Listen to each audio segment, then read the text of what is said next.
Hey guys, tonight we are going to travel back to a time when our planet was a fundamentally different and hostile place to answer a single critical question. How did we survive? Imagine, we are standing on a vast, open plain 40,000 years ago. There are no trees, no familiar bird song, just the sad, lonely whistle of the wind. Before you lies a world painted in whites and pale blues. A great wall of ice, a continental glacier thousands of feet high, dominates the northern horizon. A motionless, frozen tsunami. The air you breathe is so cold and dry it feels like swallowing dust and needles. The sun is a small, hazy coin in a gray sky, offering light but no comfort. No real warmth. In this endless expanse, there is only the immense, crushing silence of a planet in the grip of ice. But in that overwhelming emptiness, a small flicker of warmth and defiance appears. It's a tiny column of smoke from a distant fire. It is your family. It is you. You are a creature born of the African sun, a tropical primate, somehow clinging to life at the edge of a freezer. Over thousands of brutal years, your kind will go from being the hunted to the hunter. You will learn to wear the skins of beasts, to tame the red flower of fire, to chase giants across the ice, and to paint your soul onto the walls of deep, dark caves. So how did you do it? How did a creature built for endurance, running in the heat, survive, and even thrive in a world that was actively trying to freeze it to death? What forgotten technologies? What social innovations? And what sheer force of will made you the ultimate survivor? Thanks to the incredible work of archaeologists, geneticists, and climate scientists, tonight we will venture into the frozen past to find the answers.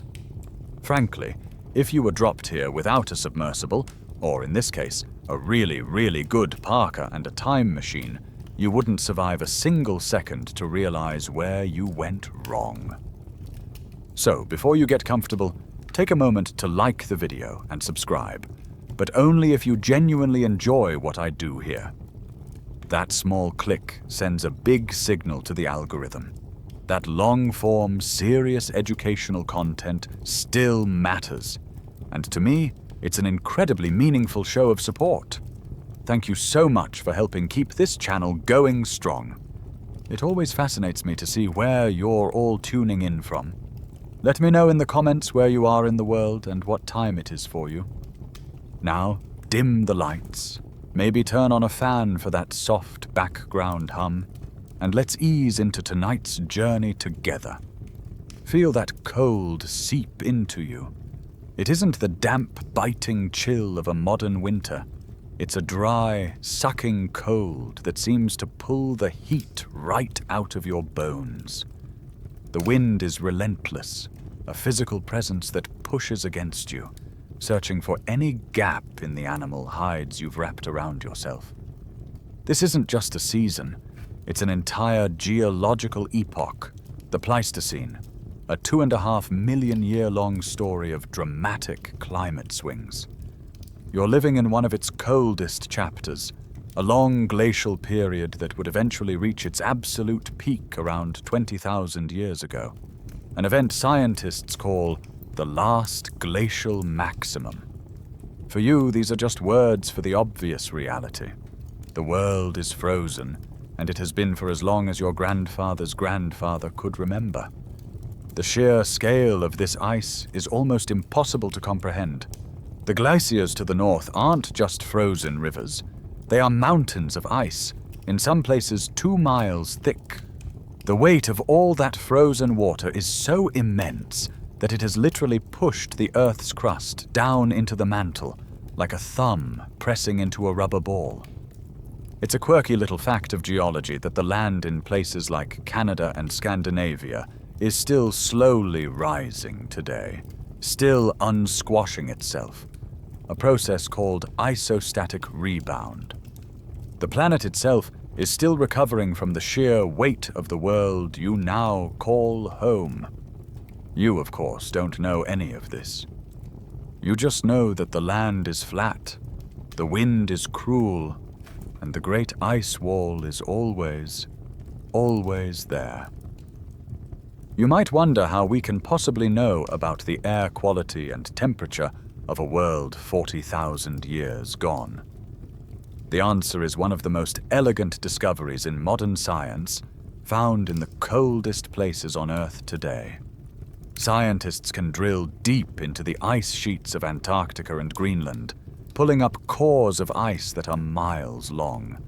Each layer of that ice is a frozen snapshot of a single year's snowfall, and trapped within those layers are tiny, pristine bubbles of ancient air.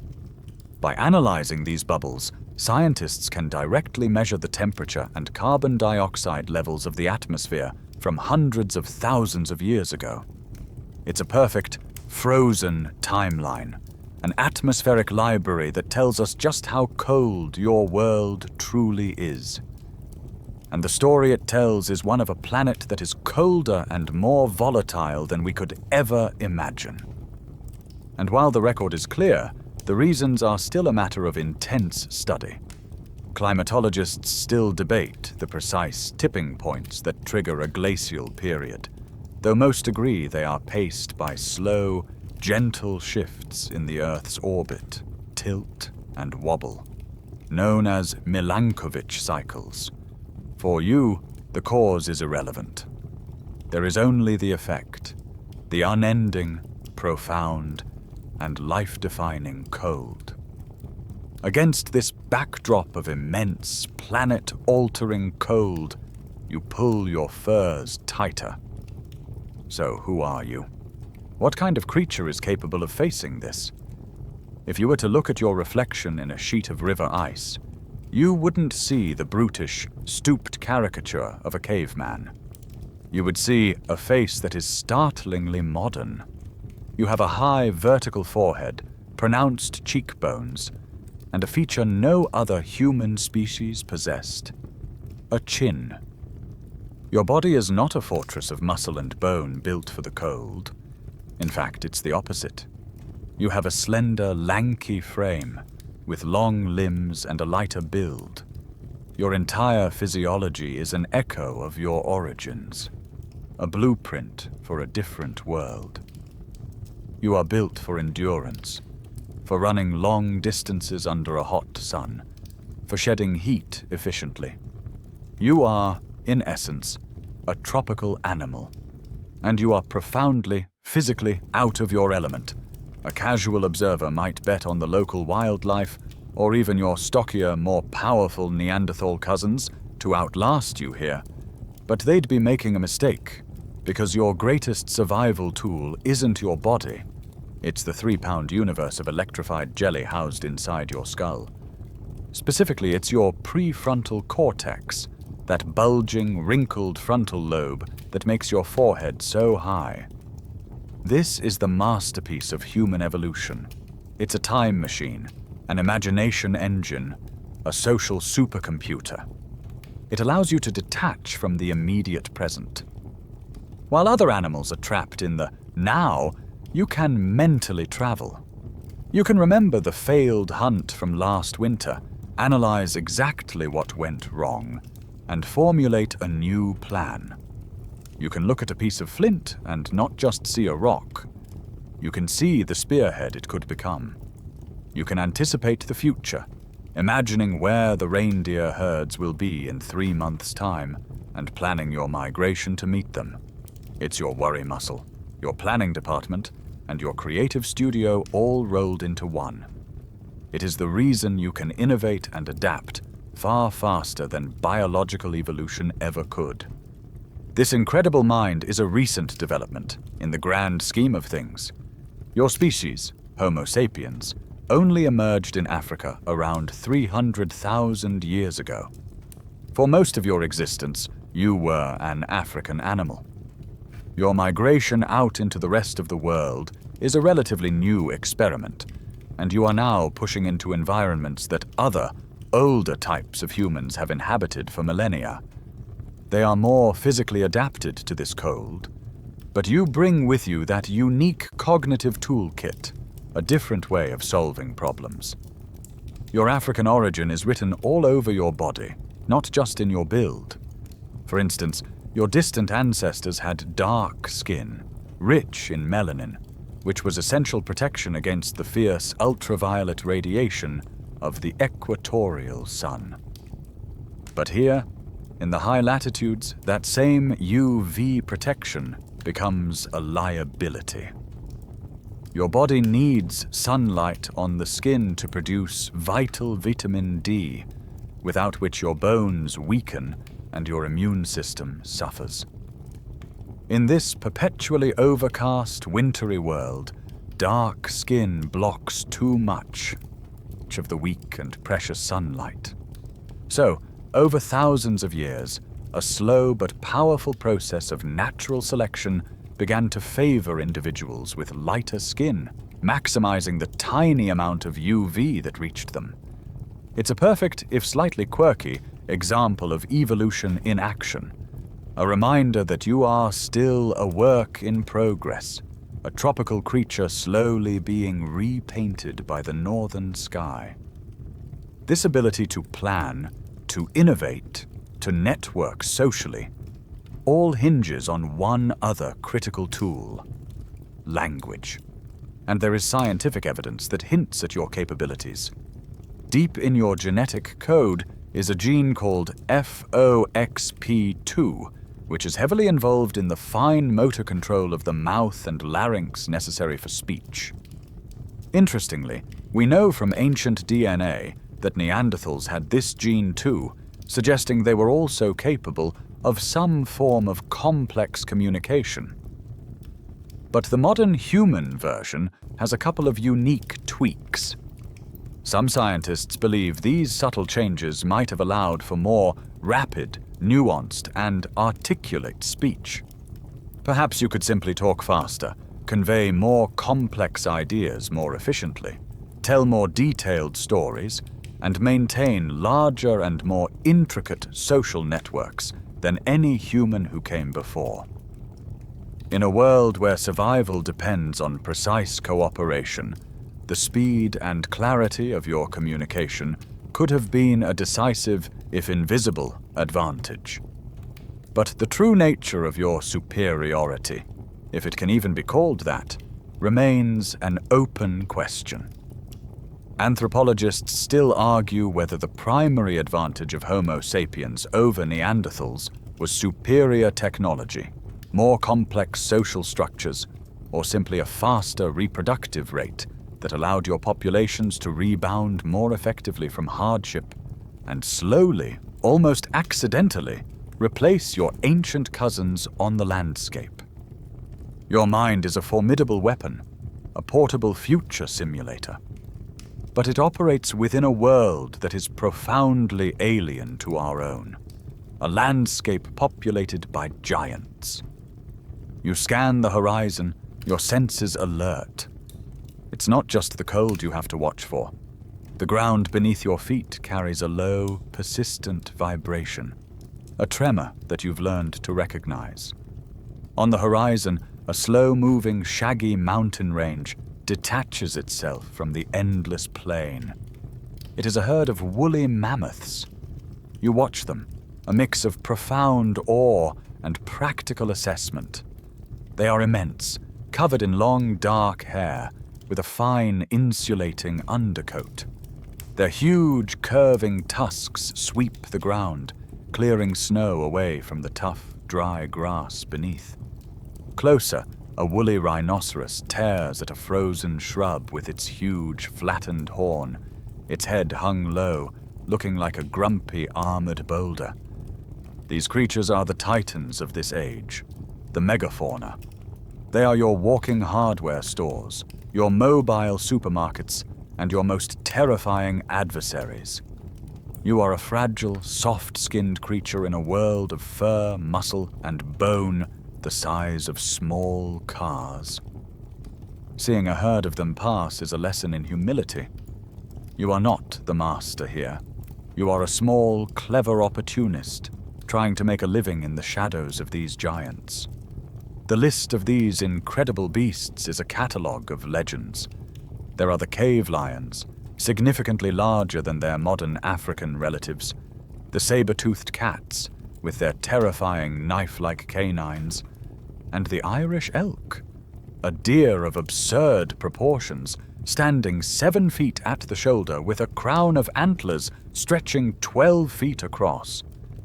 You have to wonder how it even managed to walk through a thicket without getting stuck. This world of giants roams a map that is fundamentally redrawn. All that water locked up in the continental ice sheets has been stolen from the oceans, causing global sea levels to drop by as much as 120 meters, or nearly 400 feet. The coastlines you know today simply don't exist. You can, for instance, walk from what is now France to what is now Britain across a vast, cool plain of rolling hills and winding rivers that scientists call Doggerland. The English Channel is just a particularly wide river valley. To the east, the gap between Siberia and Alaska has disappeared, replaced by a massive 1,000-mile-wide land bridge called Beringia. This altered geography creates immense highways for these herds, and for you, allowing you to walk into entirely new continents. And the landscape that these animals, and you, inhabit is not a barren, sterile desert of ice. That's a common misconception. For much of the year, it is a vast, cold, and dry grassland, an ecosystem that no longer exists on Earth, the mammoth steppe. It is a sea of hardy, cold-adapted grasses, herbs, and low-lying willow shrubs. It is not a lush, green pasture, but it is incredibly productive, able to support millions of tons of animal biomass. This grassy carpet is the engine that drives the entire Ice Age ecosystem, feeding the mammoths that in turn feed the predators, and you. How can we possibly know what plants grew on a steppe that vanished 10,000 years ago? The answer lies in mud and pollen. Scientists can take core samples from the sediment at the bottom of old lake beds. Within those layers of mud, preserved for millennia, are countless microscopic grains of fossil pollen. Each plant species produces a uniquely shaped pollen grain, which acts like a tiny, almost indestructible fingerprint. By identifying and counting these grains layer by layer, paleobotanists can reconstruct the ancient plant life of a region with astonishing detail, proving the existence of this lost, grassy world. It's a bit like solving a giant puzzle, using clues the size of dust motes. Amidst this vanished ecosystem, you might even see a truly strange creature, a genuine Ice Age survivor still kicking around today. The Saiga antelope. It's a bizarre-looking animal, with a huge, swollen, downward-pointing nose, like a strange, furry Jim Henson puppet. This comical-looking snout is a sophisticated piece of biological engineering, an internal radiator designed to warm up the frigid, dusty air before it hits the animal's lungs. Seeing one is a reminder that the world you are in is not entirely lost. A few of its ghosts still walk among us. But the undisputed king of this landscape is the mammoth. As you watch the herd, you notice the distinctive high-domed head and the sloping back, leading down from a large hump at the shoulders.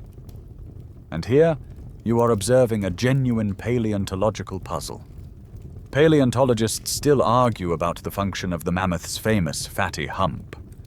Was it primarily for fat storage, a reserve of energy to get through the brutal winters, much like a camel's? Or was it a massive anchor point for the powerful muscles and ligaments needed to support the weight of its colossal head and tusks? It could, of course, be both. You don't care about the debate. You just know that it represents a mountain of life-sustaining fat, meat, and bone. And your clever calculating mind is already beginning to wonder how you might get a piece of it. The thought of the mammoth, that mountain of potential food and fuel, is a warm one. But it is not enough. The wind is a physical thief, relentlessly pulling heat from your body. Your long, lanky frame, so perfect for the African savanna, is a liability here. A large surface area for the cold to attack. Out here on the open plain, you are exposed, vulnerable. Survival is a constant calculation of risk and reward, energy gained versus energy lost. And right now, every moment spent in this wind is a net loss. Your hunt for food must wait. The primary hunt, the one that never ends, is the hunt for shelter. You scan the monotonous landscape for any anomaly, any feature that breaks the tyranny of the horizon. A cluster of rock outcroppings, a steep riverbank that might have a hollow carved into it by the water, anything to break the wind. These are temporary fixes, good for an afternoon or a single night. But the real prize, the jackpot of Ice Age real estate, is a cave. A good cave is a fortress. It is a shield against the wind, a roof against the snow, and a defensible position against the giant predators that prowl this world. Finding one is a moment of profound relief. As you approach the dark opening in a limestone cliff, the howling of the wind softens to a whisper. Stepping inside, the change is instantaneous and total. The silence is the first thing you notice. The air is still, and suddenly you can feel the warmth your own body is generating. It smells of damp earth, of stone, of the ghosts of animals past. This is a sanctuary, but it is not necessarily safe. You are not the first creature to have this idea. A cave might already be home to a pack of hyenas, or worse, a hibernating cave bear, a creature far larger than a modern grizzly. You must enter with caution, your spear held ready, your senses straining in the gloom, checking for fresh tracks or the musky scent of a predator. Once you've claimed it, the cave is still not a home. It's a project. It's a damp, dark, and probably quite messy fixer-upper. Your family works to make it habitable. You might clear out old animal nests, lay down bedding of dry grass and fragrant pine boughs, and perhaps even build a low wall of stones near the entrance to create a windbreak. The hearth, your precious fire, will be positioned carefully to ensure the smoke has a chance to escape. But the dangers remain. A loose rock could fall from the ceiling. A sudden, heavy rain could turn the floor into a muddy swamp. And the smoke from the fire, while providing life-giving warmth, is a constant irritant to your lungs. The perfect cave, dry, south-facing to catch the winter sun, with a good natural chimney for the smoke, is vanishingly rare. Still, these caves are the reason we know so much about your life. The stable, protected environment inside a limestone cave provides excellent conditions for preservation. The most famous windows into your world, the spectacular art-filled caves of Lascaux in France and Altamira in Spain, are essentially limestone time capsules that have kept your secrets safe for tens of thousands of years. But here's a quirky and important detail that most people get wrong. You don't actually live deep inside these famous caves. Think about it.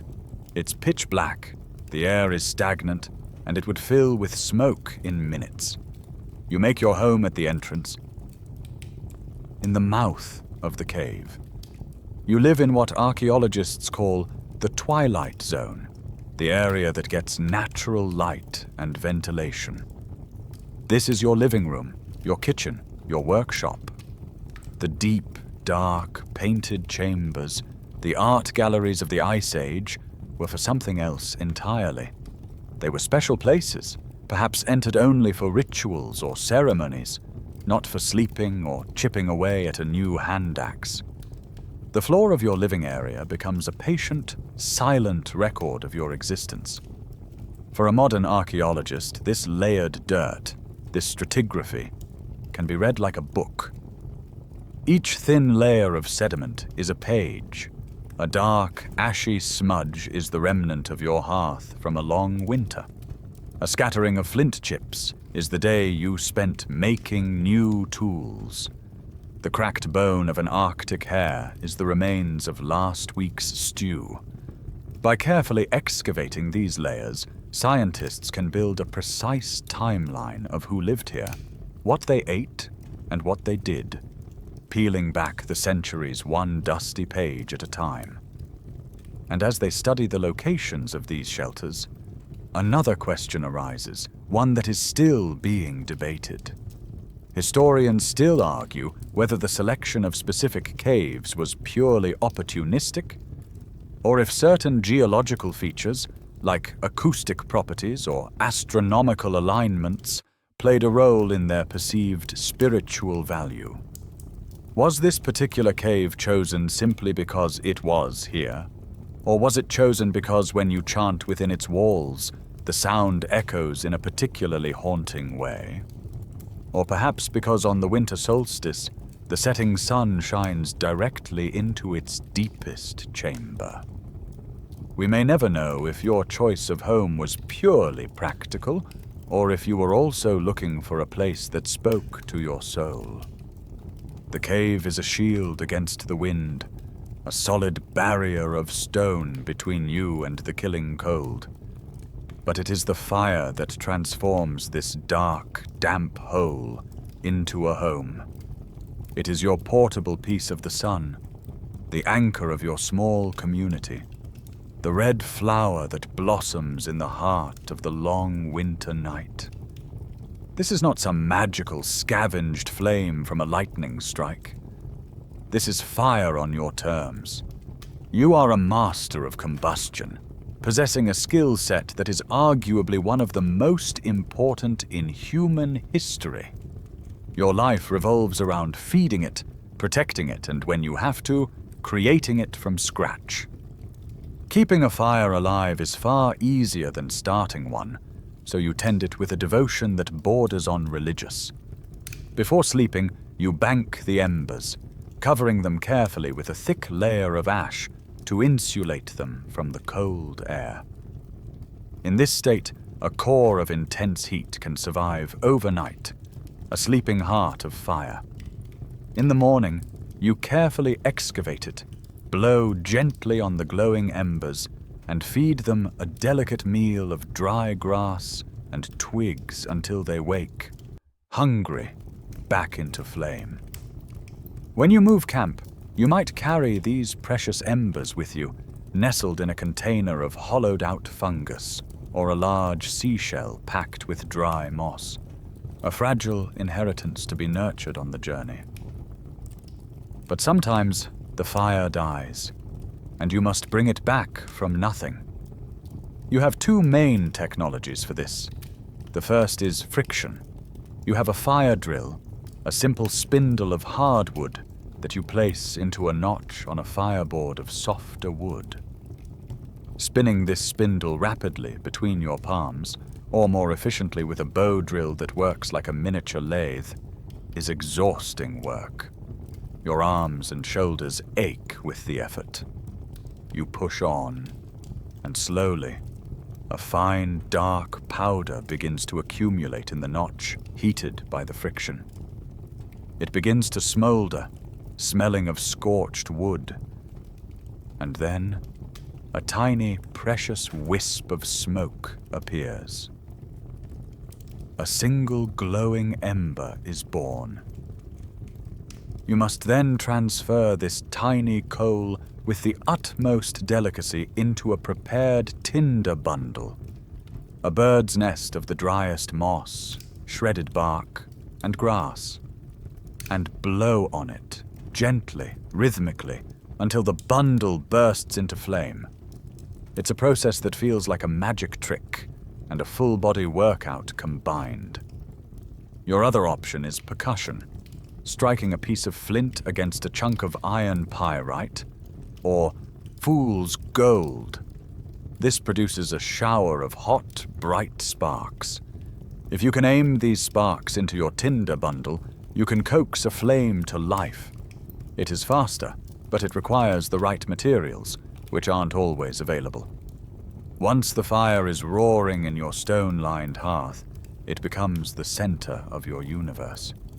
It is warmth, pushing back the physical chill. It is a wall of light and shadow that keeps the cave lions and hyenas out in the darkness where they belong. It extends your day, allowing you to work on tools, sew clothing, and simply be with one another long after the pale sun has set. It is a kitchen where you cook your food. This is not a luxury, it's a biological necessity. Cooking meat and tubers not only kills dangerous pathogens, but also breaks down tough fibers and proteins, making them far easier to digest and unlocking calories that would otherwise be unavailable to you. And of course, the hearth is the social hub. It is the television, the town square, and the therapist's office of the Ice Age. It's where you share food, where hunters recount the day's events, where the elders pass down the stories that hold your culture together. You stare into the dancing flames, the oldest form of entertainment, and in their light, you strengthen the social bonds that are your ultimate survival tool. While your much more ancient ancestors, the hominins of the deep past, certainly used fire, it is your species, Homo sapiens, that truly perfected it. Archaeologists can see this in the very structure of your fireplaces. You don't just have a fire, you have a hearth. And how do we know it wasn't just a pile of sticks? We've found them. At ancient sites, we find carefully constructed pits, sometimes lined or paved with stones. This isn't just for tidiness. The stones absorb the heat from the fire and then radiate it back out slowly, like a primitive storage heater, providing a gentle, consistent warmth long after the flames have died down. This is fire engineering. Fuel is another area where your ingenuity shines. On the vast, treeless mammoth steppe, firewood can be scarce. So you burn what is available. The dry droppings of the great herds make for a decent, if smoky, fuel. But the real prize is bone.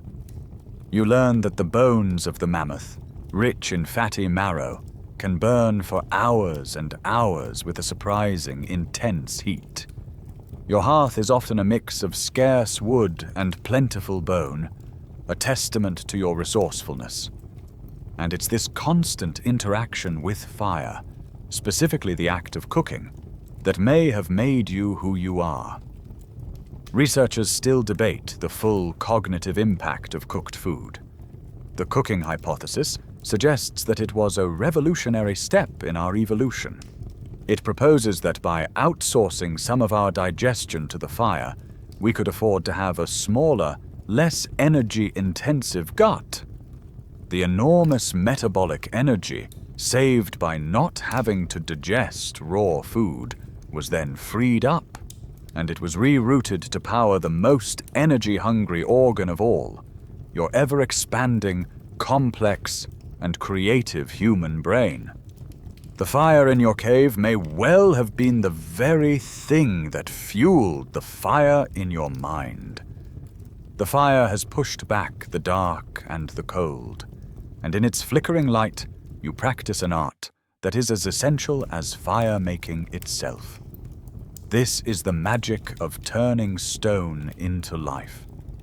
You sit with a heavy, rounded hammerstone in one hand and a nodule of flint in the other. This isn't just banging rocks together. That's a rookie mistake that gets you a pile of useless shards and a bloody thumb. This is a craft, a science, an expression of a thought process that is uniquely human. You don't just see a rock, you see the tool hiding inside it. In your mind, you hold a library of mental templates, blueprints for the objects you need to survive. You hold the flint nodule up to the firelight. It's a good piece, dark grey and fine-grained, with a waxy luster. You know from experience that it will break in a clean, predictable way. You turn it over and over, planning your first strike. This is the key innovation of your people. A technique that marks a revolution in thinking. You're not just trying to knock off a single sharp flake to use. Instead, you are preparing a core. With your heavy hammerstone, you begin with a few powerful, precise blows, creating a flat surface at the top, your striking platform. Then, using a softer hammer, perhaps a piece of reindeer antler that has a little give to it, you begin to shape the sides of the core, trimming it into a rough cylinder or prism. Every strike is deliberate, shaping the stone for the final crucial step. This isn't just making a sharp rock. It is manufacturing, Ice Age style. Once the core is prepared, you switch to a fine-tipped punch made of antler. You place the tip on the edge of your striking platform and give it a sharp, confident tap. The shockwave travels through the flint exactly as you planned. A long, thin, almost perfectly straight blade of stone splits away from the core, with an edge so sharp it is, on a molecular level, sharper than a modern surgeon's scalpel.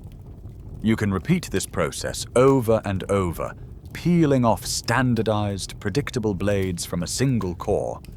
You've just invented the first assembly line. These blades are your versatile starting material, the blank canvases for your entire toolkit. From them, you fashion a whole suite of specialized implements, a prehistoric Swiss Army knife. You take one blade and carefully chip away at the end to create a tough, chisel-like edge. This is a burin, and you'll use it for fine engraving work on bone and ivory. You take another blade and blunt one side so you can hold it safely, creating a razor-sharp knife for butchering the meat from that mammoth you've been thinking about. Another blade is retouched into a rounded, durable shape, an end scraper, which you'll give to your sister to begin the laborious but critical task of scraping the fat and tissue from a hide. Other blades are carefully shaped into symmetrical, deadly points for the tips of your spears.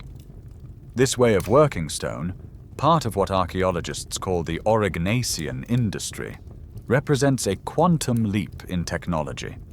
It is far more efficient and versatile than the older Mousterian tool-making tradition, which was practiced by Neanderthals and focused on producing flakes from a core rather than long, elegant blades.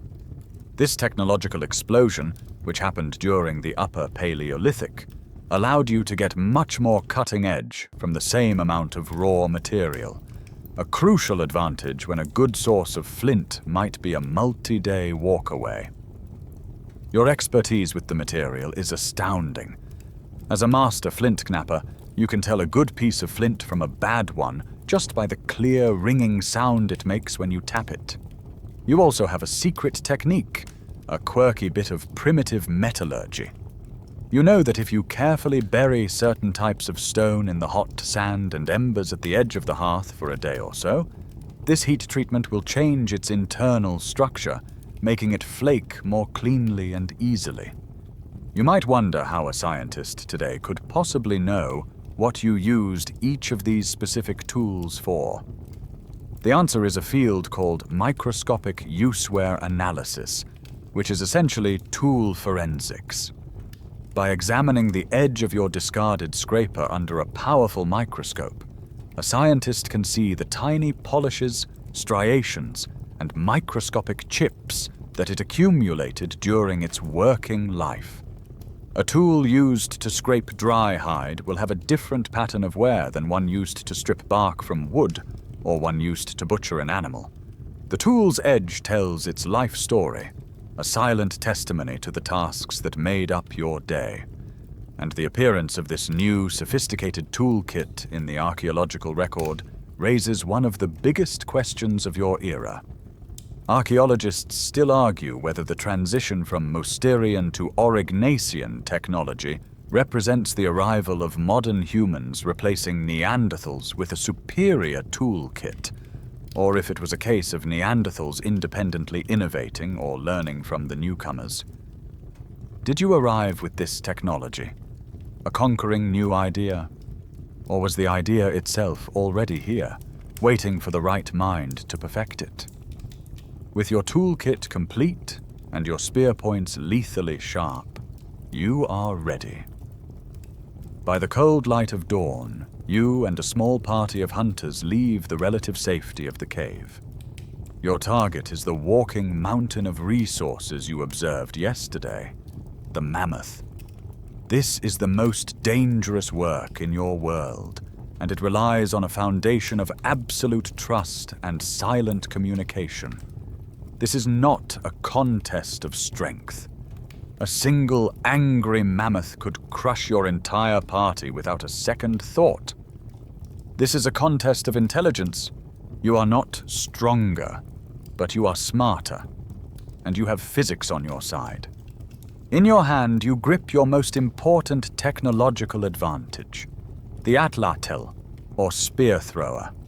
It looks deceptively simple, little more than 1.5 feet long stick with a spur or hook at one end. But this simple lever is a revolutionary piece of engineering, a force multiplier that turns a human arm into a devastating weapon. You rest the butt of your long, flexible spear into the Atlatl's hook, gripping the spear and the thrower together. When the time comes, you will not just throw the spear with your arm. You will whip the Atlatl forward, and as it stops, the spear will launch from the hook, propelled by the energy of your arm, your shoulder, your torso, and the stored potential energy in the flexing spear shaft itself. It effectively adds another joint to your arm, a joint that can snap forward at an incredible velocity. The result is a projectile that flies faster, farther, and with exponentially more penetrating power than anything you could throw by hand. You can now strike with lethal force from a much safer distance. This weapon system, the Atlatl and dart, was the apex of projectile technology for tens of thousands of years, long before the bow and arrow became common. It was a global phenomenon, a testament to its raw effectiveness. Yours is not just a plain stick of wood. It is a prized possession, carved from mammoth ivory. Near the weighted end is a beautiful, intricate carving of a leaping horse. Is it just for decoration? A way to personalize your gear? Or is it something more? Perhaps you believe the carving imbues the weapon with the spirit of the horse. Its speed and its power, a form of hunting magic to guide your spear.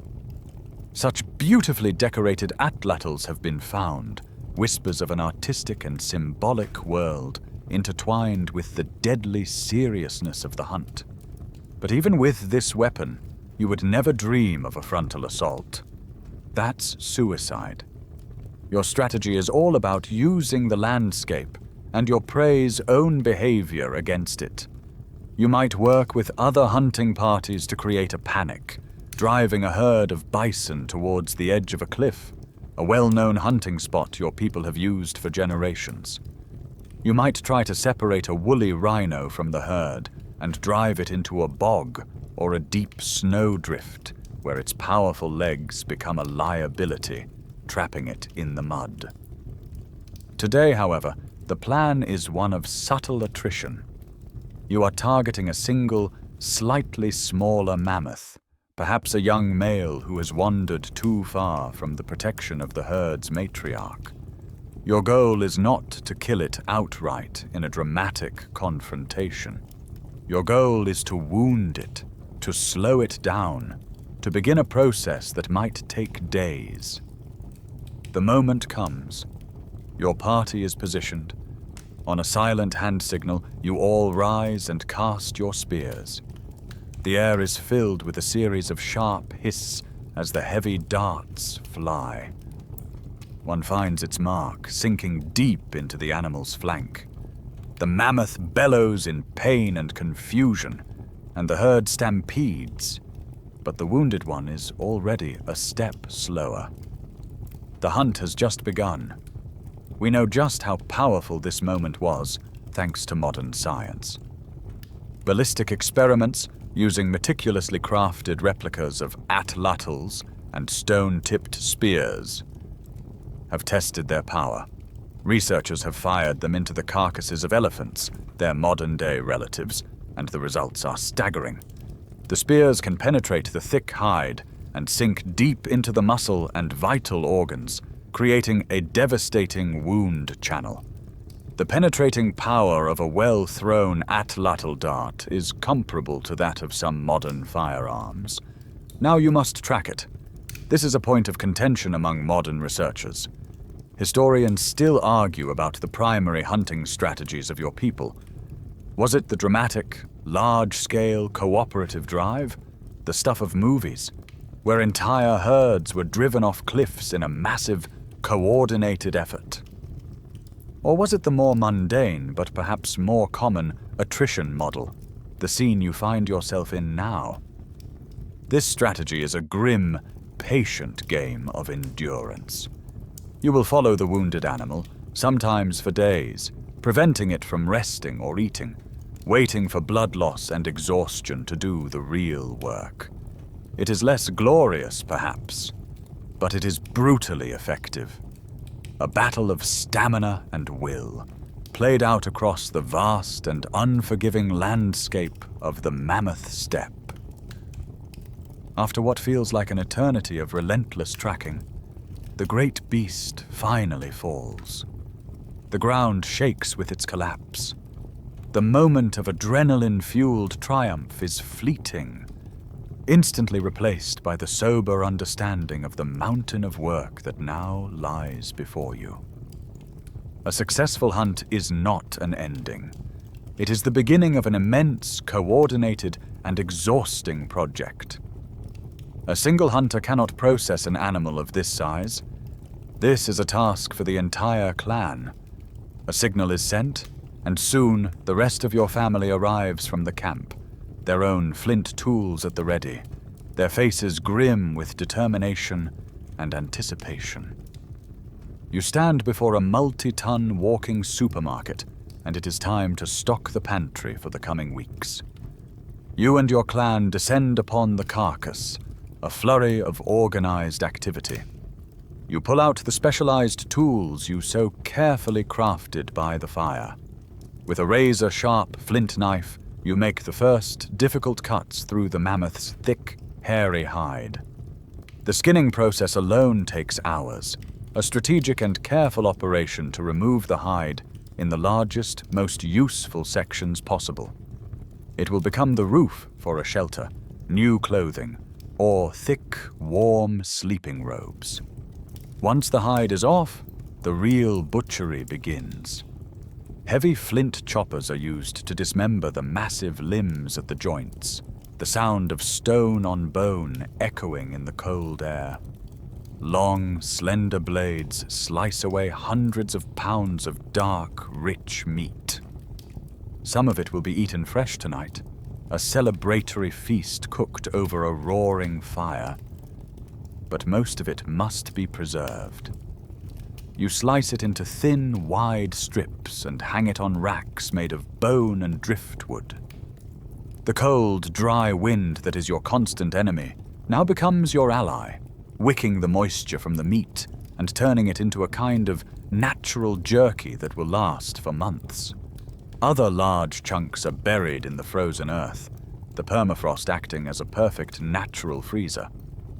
Your philosophy, born of necessity, is that nothing is wasted.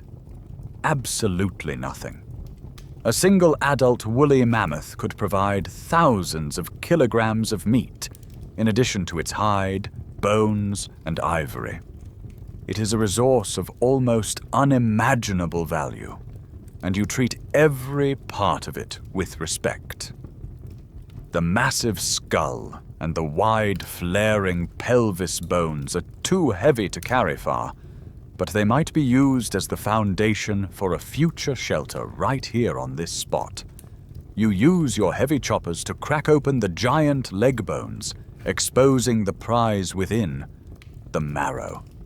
This rich, fatty, almost liquid substance is one of the most calorie-dense foods in your world. You scoop it out and eat it on the spot, a much-needed boost of energy for the hard work you're doing.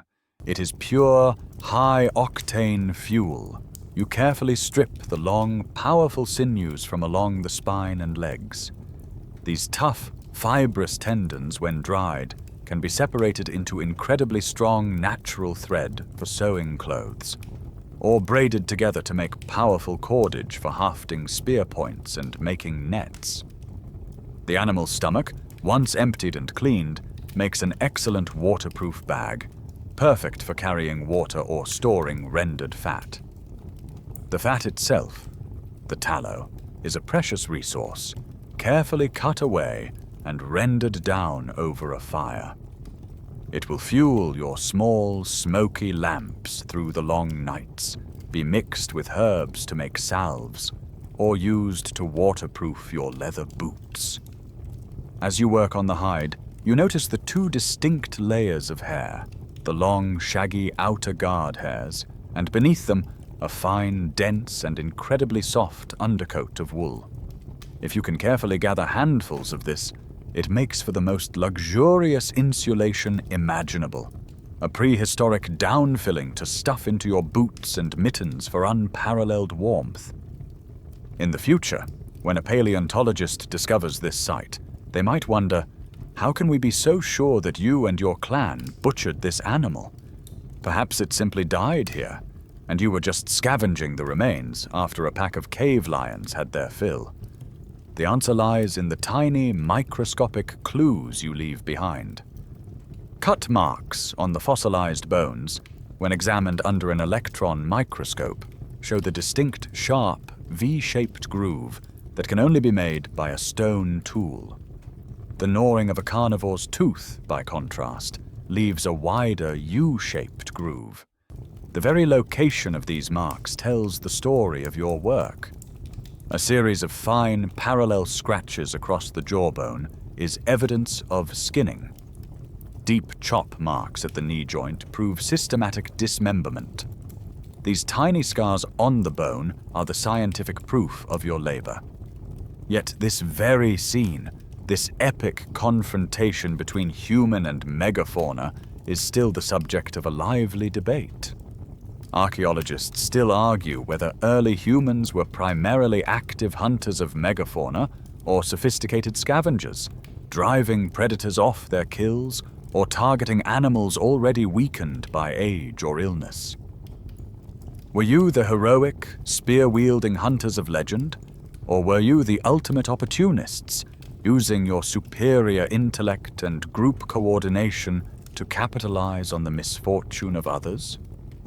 The truth, most likely, is that you were both. You were whatever you needed to be to survive. The bounty from the mammoth lies before you. A mountain of meat to feed your family, bones to burn and build with, and a hide large enough to roof a small hut. But this hide is also destined for a more intimate purpose. It is to become your second skin, your personal, portable shelter in a world determined to freeze you. Your fire and your cave can protect you when you are at rest. But the moment you step out into the wind, your survival depends entirely on the technology you are wearing. And a simple, stiff drape of hide thrown over your shoulders is not nearly enough. That allows the wind, your great enemy, to sneak in and steal your precious body heat. To truly conquer the cold, you need to trap a layer of still air against your skin, and that requires clothing that is cut and fitted to the shape of your body.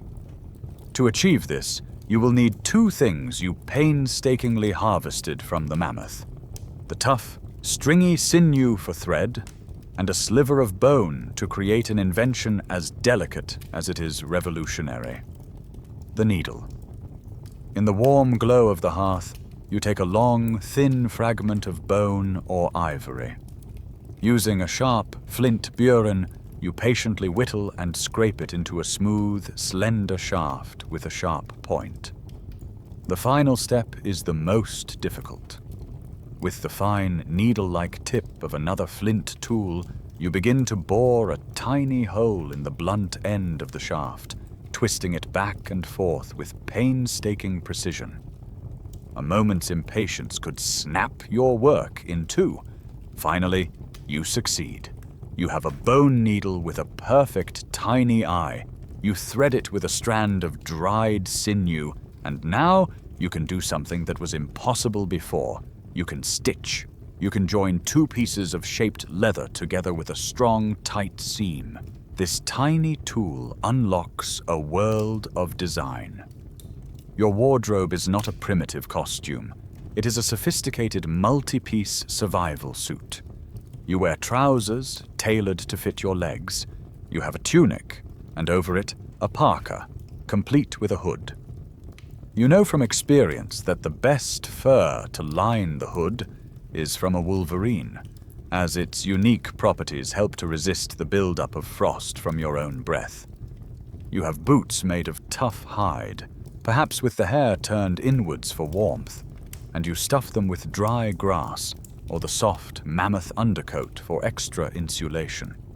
You have mittens to protect your hands, a simple but critical invention to prevent the frostbite that could rob you of the ability to make tools or even start a fire. This is not fashion. This is life-saving technology. But before you can sew any of this, you must transform the raw, stiff hide into a workable material. You need leather. This is a grueling, smelly, and chemically complex process. After the hide has been scraped clean of all flesh and fat with your stone scrapers, it must be tanned to prevent it from rotting or turning rock hard. And you do this using the resources you have at hand. This is where things get a little quirky, and frankly, a bit gross. You might tan the hide by relentlessly rubbing it with a mixture of animal fats and the animal's own brain, as the emulsified oils and lecithins in the brain tissue are remarkably effective at softening the leather. Another method involves soaking the hide in stale urine, as the ammonia it contains helps to break down the hide's tough collagen fibers. It's not a luxury spa treatment, but it is a perfect example of your waste not want not biochemistry, turning bodily waste into a vital chemical agent. The existence of your sewing kit is not speculation.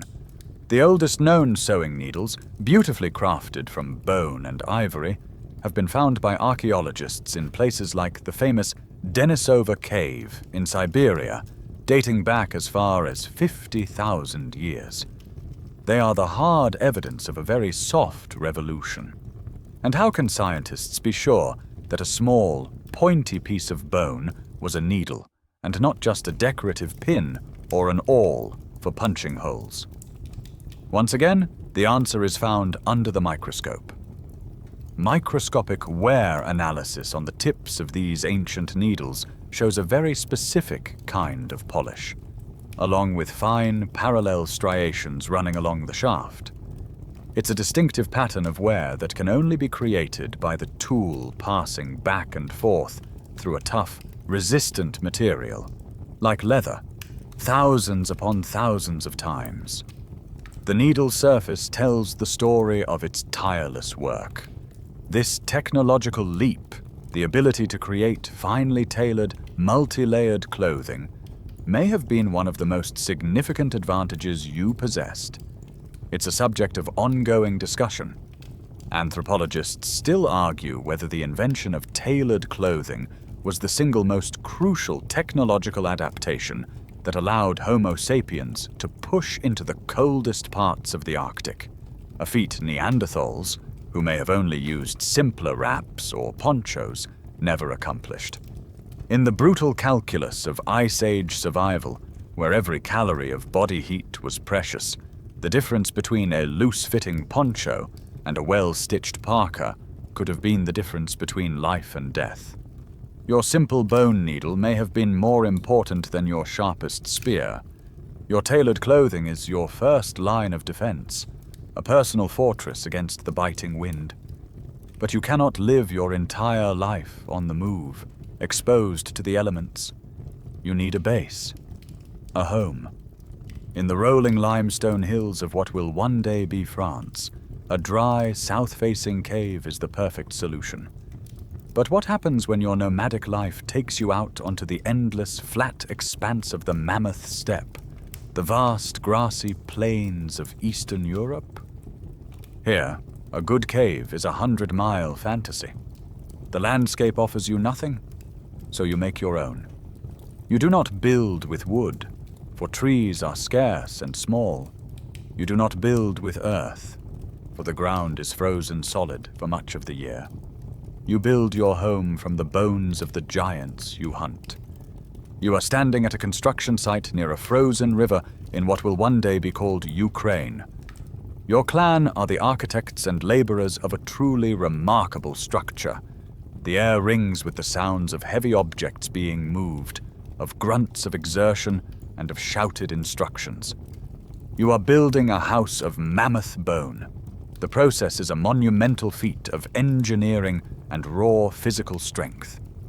For the foundation, you and your kin work together to heave and roll massive, heavy mammoth skulls into a large circle, perhaps 15 feet in diameter. You place them carefully, their empty eye sockets staring outwards like silent guardians. The gaps between the skulls are filled in with the interlocking lower jawbones of mammoths, which form a surprisingly neat and stable base. It is a foundation of giants. Once the circular base is complete, the walls begin to rise. You use the longest, straightest bones, femurs and shoulder blades, and drive them into the frozen ground, or wedge them into the foundation skulls, leaning them inwards to create a dome-like shape.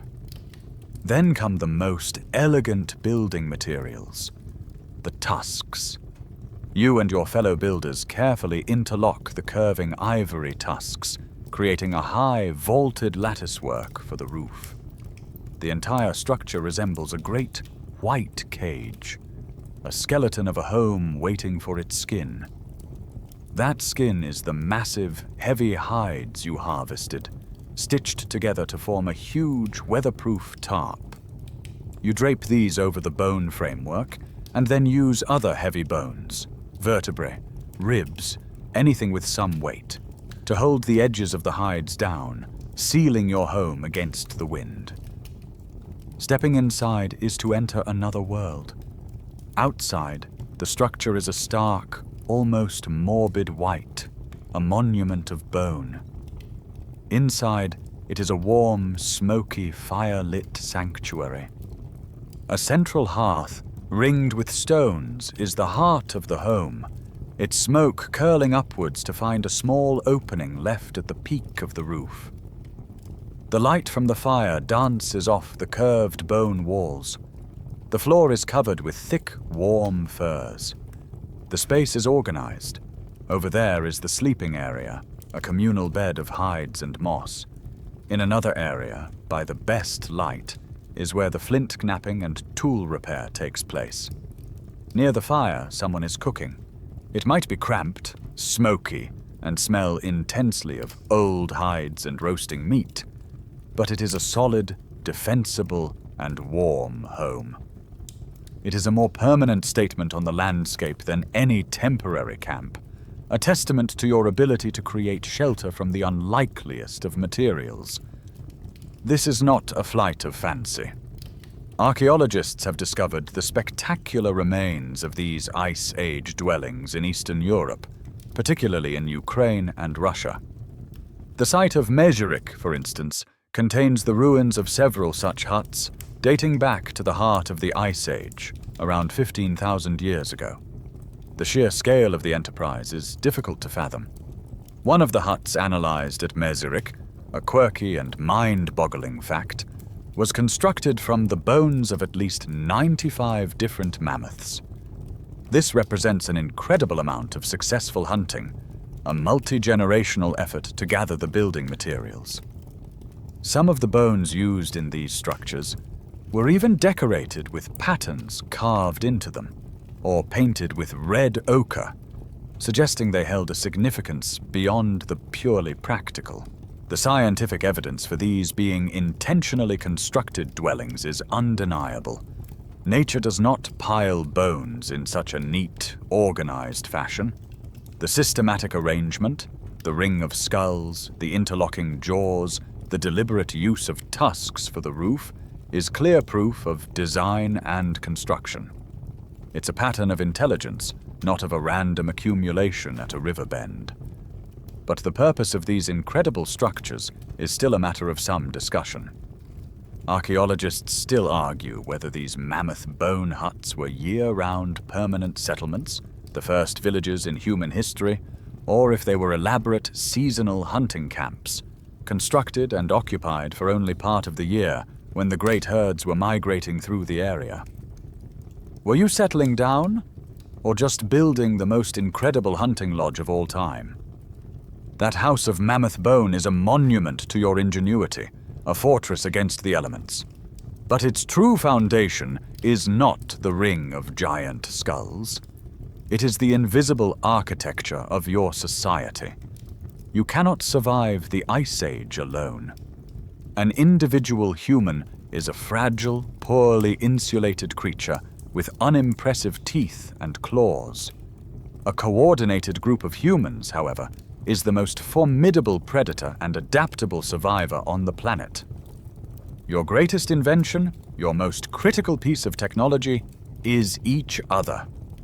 You live your life immersed in your immediate world, a small, mobile band of perhaps 20 to 30 people, maybe 5 or 6 family units, all connected by kinship and a lifetime of shared experience. These are the people you wake up with, hunt with, eat with, and huddle around the fire with. You know their strengths, their weaknesses, their histories. You know that Kyle is the best flint knapper, that Lyra can read animal tracks like a story, and that the old woman, Mara, holds the deepest memory of the seasons and the stories. There is very little privacy here, but there is also very little loneliness. This small group is your social safety net, the only one that exists.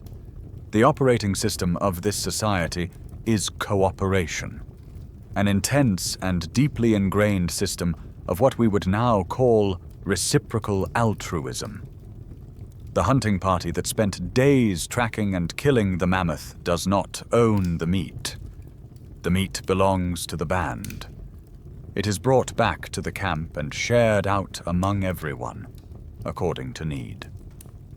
The successful hunters share freely today, because they know that next week their hunt may fail, and they will depend on another hunter's success to feed their own children. It is a system of mutual obligation that buffers everyone against the constant risk of failure. This sharing extends beyond just food. Childcare is a communal responsibility. The children are raised by the entire band, learning from everyone, protected by every adult. It truly takes a village to raise a child, especially in the Pleistocene. Your band is not an island, however. You are one node in a much larger network, a tribe that might number a few hundred people scattered in other bands across a vast territory. For most of the year, you may not see these other groups, but you know they are out there. At certain times, perhaps during the brief, abundant summer, you will travel to a predetermined meeting place. These tribal gatherings are the most important social events of the year. Here, you exchange vital information, news about the movement of the great herds, the location of a new flint quarry, or warnings about a particularly aggressive cave lion. It is your version of the internet, a slow-moving but essential network of knowledge. These gatherings are also crucial for your genetic future. You must find a mate from outside your own small band to ensure healthy children and maintain the diversity of the group. And finally, this is your marketplace, where you trade precious goods. A hunter from the coast might trade beautiful seashell beads for one of your masterfully crafted flint spearheads. This two-tiered system, the small, tight-knit band for daily life and the larger tribal network for genetic and cultural exchange, is the classic organizational model for most hunter-gatherer societies, both ancient and modern. The size of your immediate group, typically hovering around 25 people, seems to be a sweet spot for human cooperation. And the size of the larger tribe may actually be governed by a quirky limitation of your own mind.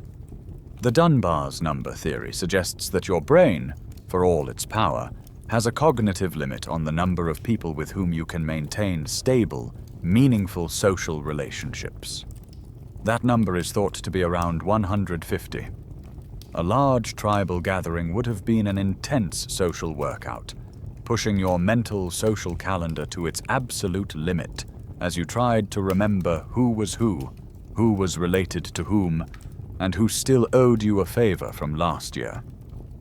We have elegant scientific proof of these vast networks. Geochemists can analyze a stone tool and, by its unique chemical signature, trace it back to the exact quarry the raw flint was taken from. This is stone tool forensics, and what it reveals is a map of ancient connections. A specific type of lustrous, high-quality flint from a quarry in what is now southern France has been found in the form of finished tools at campsites hundreds of kilometers away, deep in the heart of Germany. Those tools did not walk there on their own. They are the physical proof of your long-distance trade routes, your social alliances, and your interconnected world. But while we know you were connected, the exact power structure of your society remains elusive. Sociologists and anthropologists still argue about the exact social structure. Were these bands fiercely egalitarian, with no formal leaders and all decisions made by group consensus? Or did you have chiefs and leaders, perhaps individuals who gained influence and respect through their exceptional hunting prowess, their deep wisdom in old age, or their perceived connection to the spirit world as a shaman? The bonds were your strength, but how those bonds were managed is a secret the bones have yet to tell. This intricate web of kinship, trade, and mutual obligation you rely on is not held together by instinct alone. It is woven and maintained moment by moment by a constant stream of sound. It is built, negotiated, and repaired with language. This is the invisible tool that makes every other tool possible. It's the quiet whisper that corrects the angle of a novice flint knapper's strike. It is the series of clipped, urgent hand signals and monosyllabic commands that coordinate the chaos of a hunt. It is the gossip, the jokes, and the arguments around the fire that reinforce the social bonds and navigate the complex politics of your small group. Without it, you are just a collection of clever apes. With it, you are a collective consciousness, a single organism capable of learning, planning, and remembering. The most powerful expression of your language comes after the sun has set.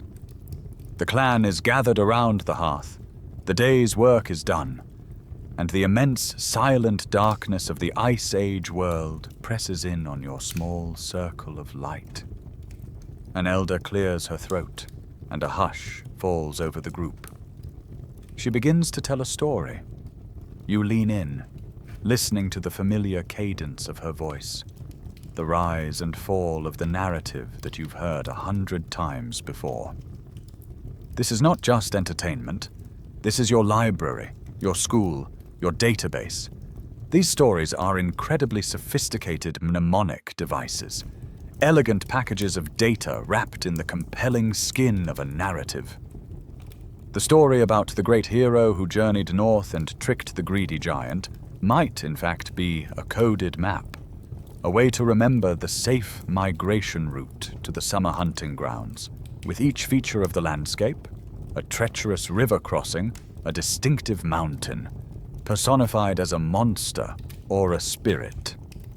A funny tale about why the Arctic hare has a black tip on its ears might contain vital information about its behavior in the snow.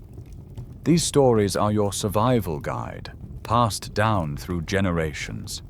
They encode everything: knowledge of animal behavior, the location of medicinal plants, the rules of your society, and the history of your people. In a world without writing, the memory of the elders is the most sacred and valuable resource the band possesses. What makes your language so powerful is its ability to transcend the here and now.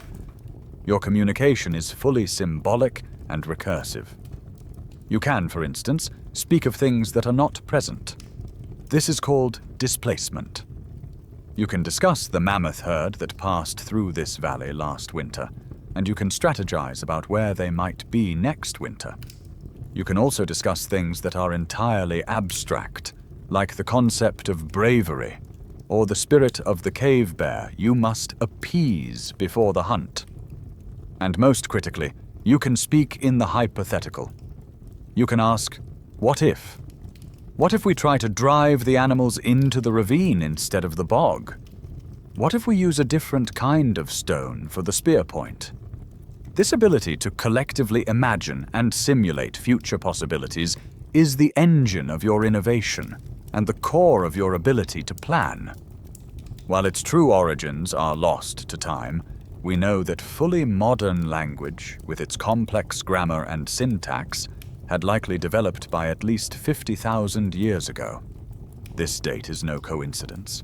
It aligns perfectly with the so-called Great Leap Forward, a period in the archaeological record where we see a sudden explosion of art, sophisticated tools, burial rituals, and the rapid expansion of humans across the globe. It seems language was the catalyst, the software update that allowed your hardware to reach its full potential. And what did this language sound like? We can only guess, but one quirky and fascinating theory suggests that the earliest human languages may have used click consonants, sounds made by creating and releasing a pocket of air in the mouth. These sounds, now found primarily in the Khoisan languages of southern Africa, are among the most ancient sounds in human speech.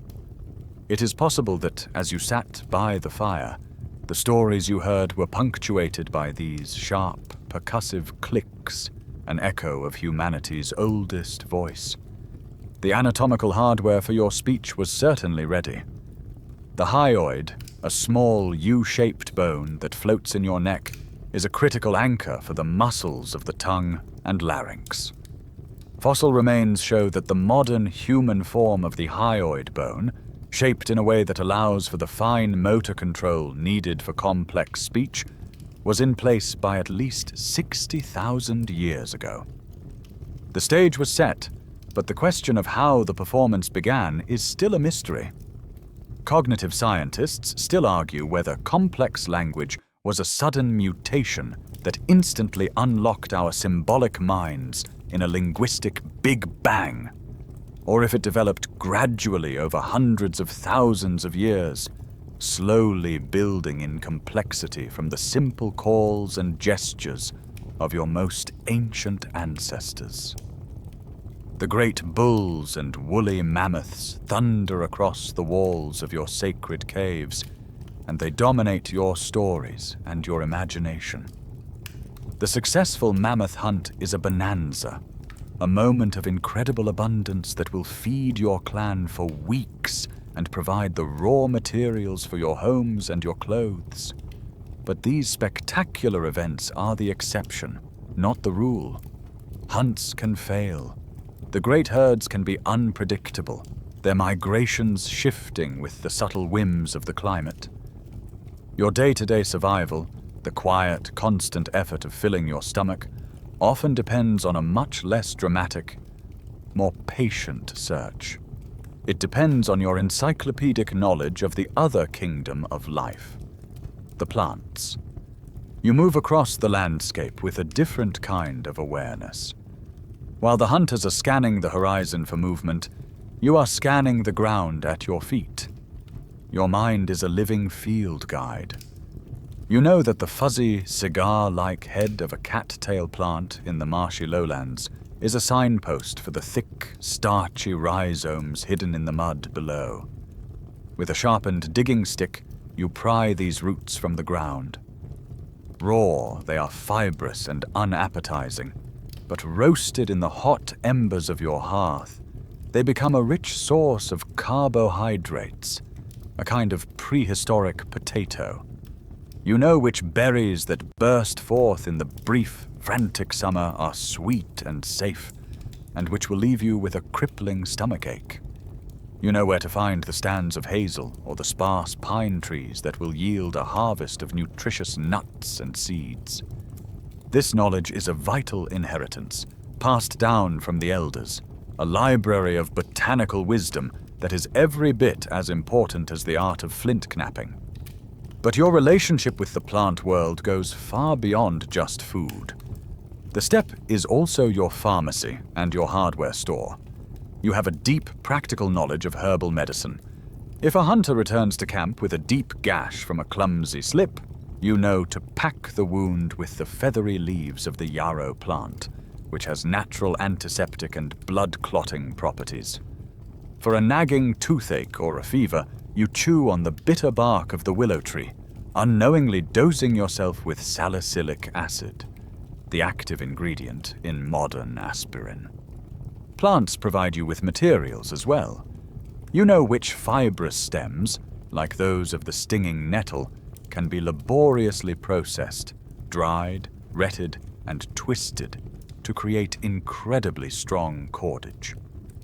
This string is the foundation for 100 other technologies, for making fishing nets, for setting snares for small animals, for tying on spearheads, and for weaving baskets to carry the very berries and roots you are gathering. This reliance on plants is a crucial and often overlooked part of your Ice Age life. It's a mainstream and established fact that even in the coldest climates, hunter-gatherer diets were surprisingly diverse. The image of you as a pure carnivore, living on nothing but mammoth steaks, is a fiction. While meat and fat provided the big, efficient calorie payloads needed to survive the cold, the plant foods were your primary source of essential vitamins and minerals, micronutrients that are difficult to obtain from a pure meat diet, and which are absolutely critical for staving off disease and maintaining a healthy immune system. And you are not just a passive harvester of this bounty. There is a quirky and fascinating theory, backed by a growing body of evidence, that you actively managed the landscape to encourage the growth of the plants you found most useful. You might have practiced what some call fire stick farming. In the dry season, you might have deliberately set controlled burns on a patch of the steppe. This would clear away the old, dead grasses and shrubs, but the fire-resistant tubers of your favorite edible plants would survive underground. In the aftermath of the fire, enriched by the ash, these plants would grow back stronger and more numerous than before. It is not agriculture, not by a long shot, but it is a proactive shaping of your environment, a very early and clever form of land management. You might wonder how we could possibly know about the salad portion of your diet, given that plants decay and rarely leave a trace in the archaeological record. The proof is, quite literally, in your teeth. Scientists can now examine the fossilized plaque, or dental calculus, on the teeth of your ancient ancestors. This calculus is a microscopic time capsule. Trapped within its hardened matrix are tiny, perfectly preserved starch grains from the plants you ate thousands of years ago. By examining the unique size and shape of these grains under a microscope, scientists can identify the exact species of plant you were eating. They have found the signature of cattails, ferns, and various wild grasses, providing direct, undeniable scientific evidence of your plant pantry. And yet, the exact balance of your diet is still a topic of discussion. Paleobotanists still argue about the extent of plant food consumption in high-latitude environments. While some see plants as a critical, year-round supplement, others believe that in the depths of the glacial winter, during the peak of the last glacial maximum, your diet could have been almost exclusively meat and fat for months on end, simply because nothing else was available. You were a master of the plant world, but you were also a pragmatic survivor, eating whatever the brutal seasons would allow. Your knowledge of the inland steppe, of its plants and its animals, is profound. But you are a restless and adaptable creature, and your world does not end where the mammoth steppe crumbles into the sea. You follow a river to its mouth and find yourself at the edge of a different universe, one governed by the rhythm of the tides. The air here is heavy and tastes of salt. The wind carries the cries of strange birds and the endless soothing hush and roar of the waves. It is a new kind of cold, a damp, clinging chill that feels different from the dry freezer of the inland plains. And it is a world of incredible, predictable bounty. Life by the sea offers a different kind of security than the high-risk, high-reward gamble of the mammoth hunt. The great herds might be here one season and gone the next, but the tide comes in and goes out with a comforting certainty, and with every retreat of the water, a feast is revealed. At low tide, you walk the exposed shoreline, harvesting the riches of the intertidal zone. You pry fat mussels from the rocks, collect whelks, and gather edible seaweed. You use a sharpened stick to flip over rocks in the tidal pools, revealing crabs and small fish that you can scoop up. This is reliable, dependable food, a welcome foundation for your diet that doesn't require you to risk your life chasing a 1,000-pound beast. But to truly master this environment, you adapt your toolkit.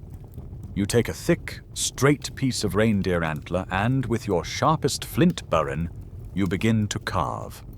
You are making a harpoon head. This isn't just a simple spear point. You carve a series of sharp, backward-facing barbs along the sides.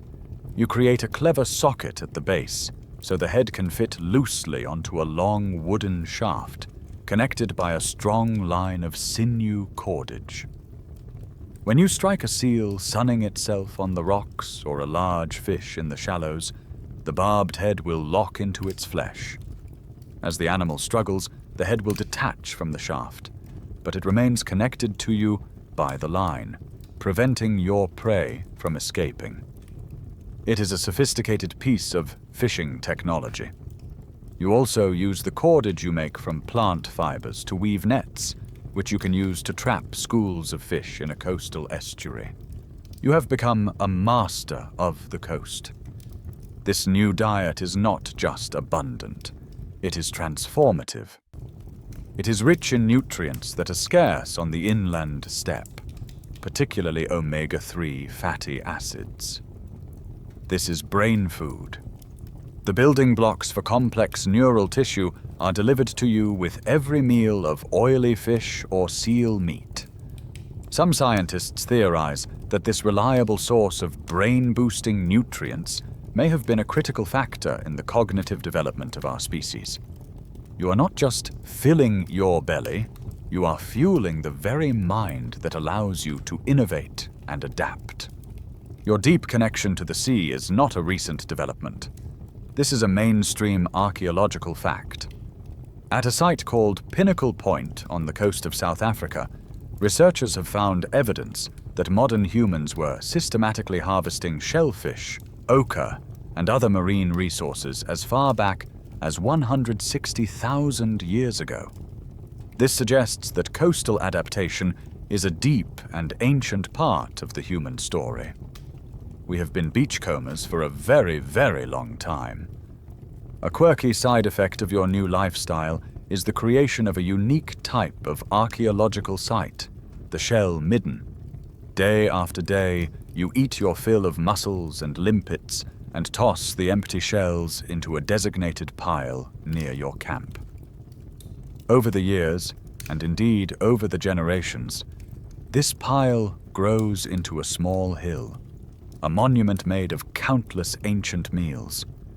For archaeologists, these shell middens are treasure troves. The calcium carbonate from the shells leaches into the soil, neutralizing the natural acidity and creating perfect conditions for preserving bone, antler, and even charcoal. An ancient garbage dump becomes a perfectly layered archive of your life, a detailed record of your diet and your technology. But what if we find a human skeleton far from the coast, with no shell middens in sight? Can we still tell if you were a traveler from the sea? The scientific evidence is in your very bones. The old saying, "You are what you eat," is literally true. The chemical elements from the food you consume are incorporated into your body tissues, including your bones. Marine ecosystems have a distinctly different nitrogen isotope signature than terrestrial ones. By taking a tiny, pin-sized sample of an ancient human bone and analyzing its isotopic composition in a mass spectrometer, scientists can determine what percentage of your protein came from the land versus the sea. It is a permanent dietary record, written into your skeleton. This profound and ancient connection to the sea has led to one of the grand theories of human migration. Historians still argue whether the coastal highway was a primary route for the migration of humans out of Africa and around the world. The theory is elegant. Instead of trying to brave unfamiliar and hostile inland environments, early humans simply followed the coasts, hopping from one resource-rich estuary to the next, using a toolkit and a lifestyle that was adaptable to any beach on the planet.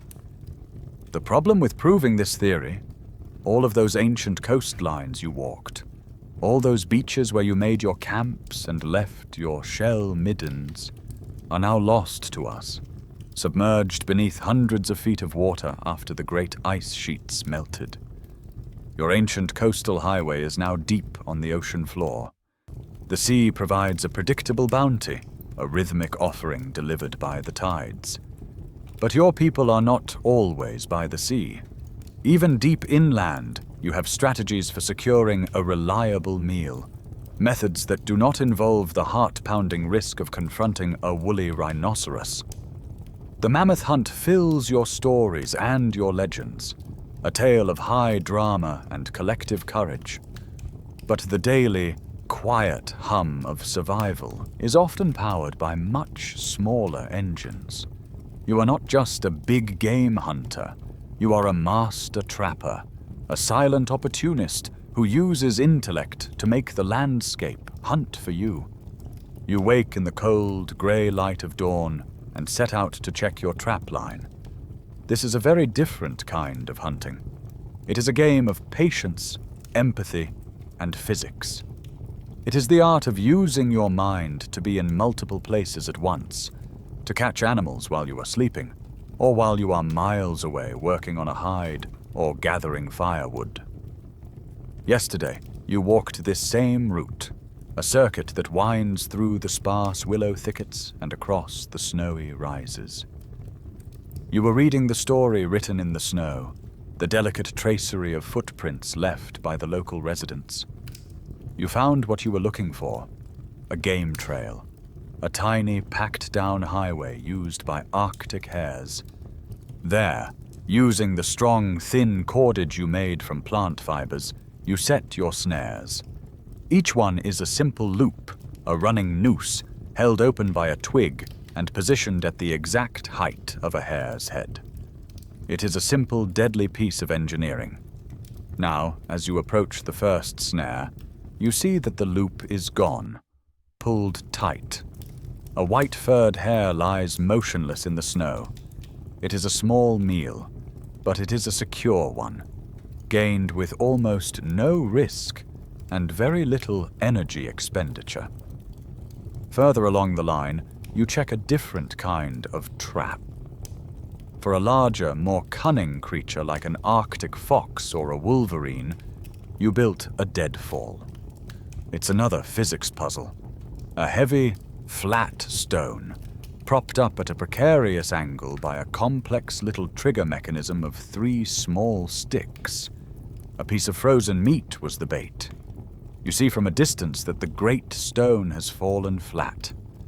The bait was taken, the trigger was sprung, and the animal was killed instantly. You have traded a small piece of old meat for a fresh carcass with a luxurious, warm pelt. This is the core of your adaptability. You don't just focus on the big prize, you exploit the entire broad spectrum of resources available to you. During the spring migration, you and your clan will stretch your woven nets between 2 rock outcroppings to catch entire flocks of migrating ptarmigan. You are an expert with a simple throwing stick, able to knock a small grouse out of a willow bush from 20 paces. This constant, low-level intake of smaller prey provides a crucial buffer. It is the food that gets you through the lean times, the reliable foundation that gives you the security to attempt the dangerous, often unsuccessful, mammoth hunts. You have a much more varied diet than just mammoth again. Evidence for this ancient and ingenious practice of trapping is, ironically, very difficult to find. The traps themselves, made of sinew, wood, and plant fiber, were perishable and have long since rotted away. So the mainstream archaeological evidence for trapping is indirect. It comes from the bones you left behind at your campsites. A site that contains a huge number of bones from small, fur-bearing animals is a strong indicator that you weren't hunting them one by one, but harvesting them systematically. As a quirky illustration of this kind of thinking, archaeologists in the Netherlands found a remarkably sophisticated fish trap from the Mesolithic period, right after the Ice Age. It was a complex wooden maze designed to guide fish into a holding pen from which they could not escape, showing a profound understanding of hydrodynamics and animal behavior.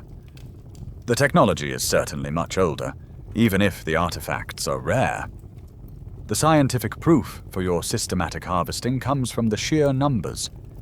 If you were just an occasional hunter of small game, an archaeologist might find the bones of a few hares mixed in with the bones of bison and reindeer. But when they excavate a rock shelter and find a layer that contains the fossilized remains of thousands of Arctic hares and almost nothing else, that is the unmistakable signature of an industrial-scale operation. It is conclusive evidence for the use of nets or extensive trap lines, a method of harvesting that is far more efficient than active hunting. And this raises a very important question about the timeline of your ingenuity. Archaeologists still argue about when this broad-spectrum revolution truly began. Was this intense focus on a wide variety of smaller food sources, plants, shellfish, birds, small mammals, a late adaptation you were forced into when the great megafauna began to die out at the end of the Ice Age?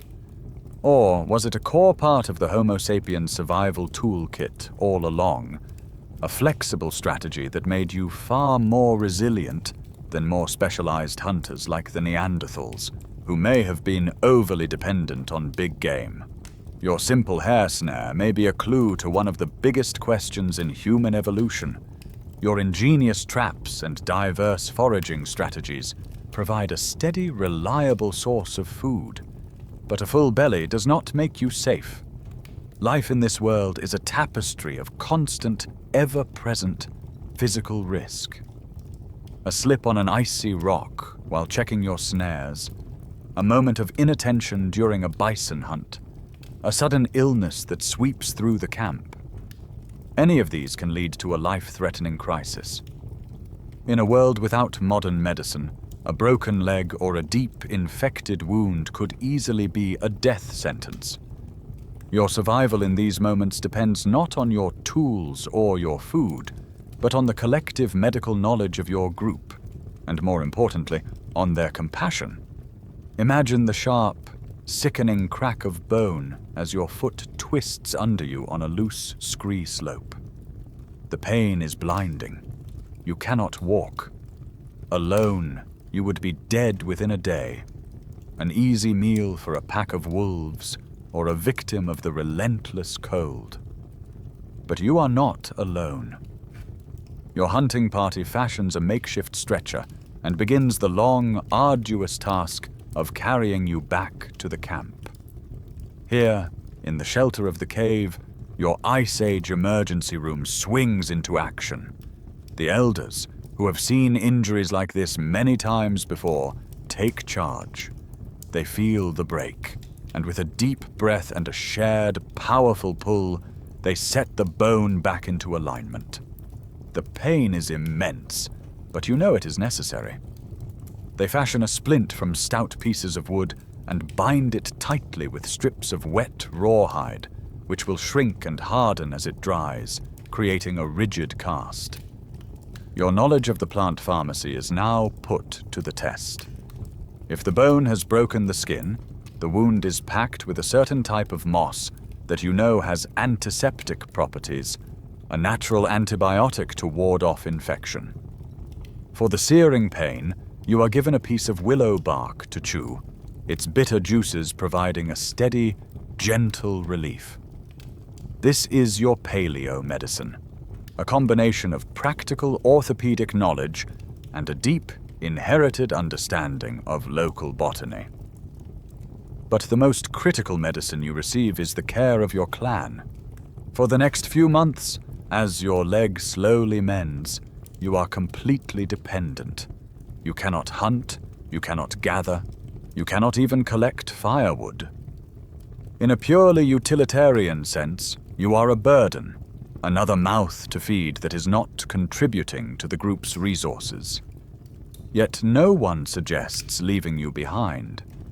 You are brought the choicest cuts of meat, your water skin is kept full, and someone is always there to tend the fire and watch over you. This profound instinct for compassionate care is not just a pleasant sentiment, it is a powerful evolutionary strategy. It ensures that the knowledge and skills of an experienced individual are not lost to the group because of a temporary injury. By caring for the injured, the group preserves its own collective wisdom and strength. We know this compassion is ancient and deeply human because we have found moving evidence of it in your archaic cousins. The famous Shanidar 1 Neanderthal skeleton, found in a cave in Iraq, tells an incredible story. This individual suffered a crushing blow to the side of his head in his youth, which likely left him partially blind and deaf. His right arm was withered and useless from a nerve injury, and he had a severely broken and arthritic foot. He was, by any measure, severely disabled. Yet he lived to be around 40 or 50 years old. He could not have hunted or effectively foraged for himself. For decades, he was fed, protected, and cared for by his group. The evidence of your own people's medical challenges is written directly onto your skeletons, a field of study known as paleopathology. These ancient bones are a silent medical chart. They show healed fractures, proving that your bone-setting techniques worked. They show the ravages of arthritis in the joints, a testament to a life of intense physical labor. They show dental abscess and the extreme wear on teeth from a gritty diet. And sometimes they show thin horizontal lines of dense bone, called Harris lines, which are like growth rings in a tree, marking periods of severe malnutrition or illness during childhood. These skeletons are the scientific evidence of the hardships you faced, and in the case of healed injuries, the care you received. Occasionally, the evidence points to procedures that are, frankly, astonishing. The quirky and slightly terrifying practice of trepanation, drilling a hole into the skull of a living person, is one of the oldest surgical procedures known, with examples dating to the period just after the Ice Age. The reasons are a mystery, perhaps to relieve pressure from a head injury, or for ritualistic purposes. But the incredible thing is that many of the ancient skulls show smooth, rounded edges of bone regrowth around the hole, meaning the patient often survived this intense operation. And what of your lifespan? Bioarchaeologists still argue about the average life expectancy for your time. While the average age of death was likely low, perhaps 30 to 35, that number is heavily skewed by the tragic reality of high infant and childhood mortality.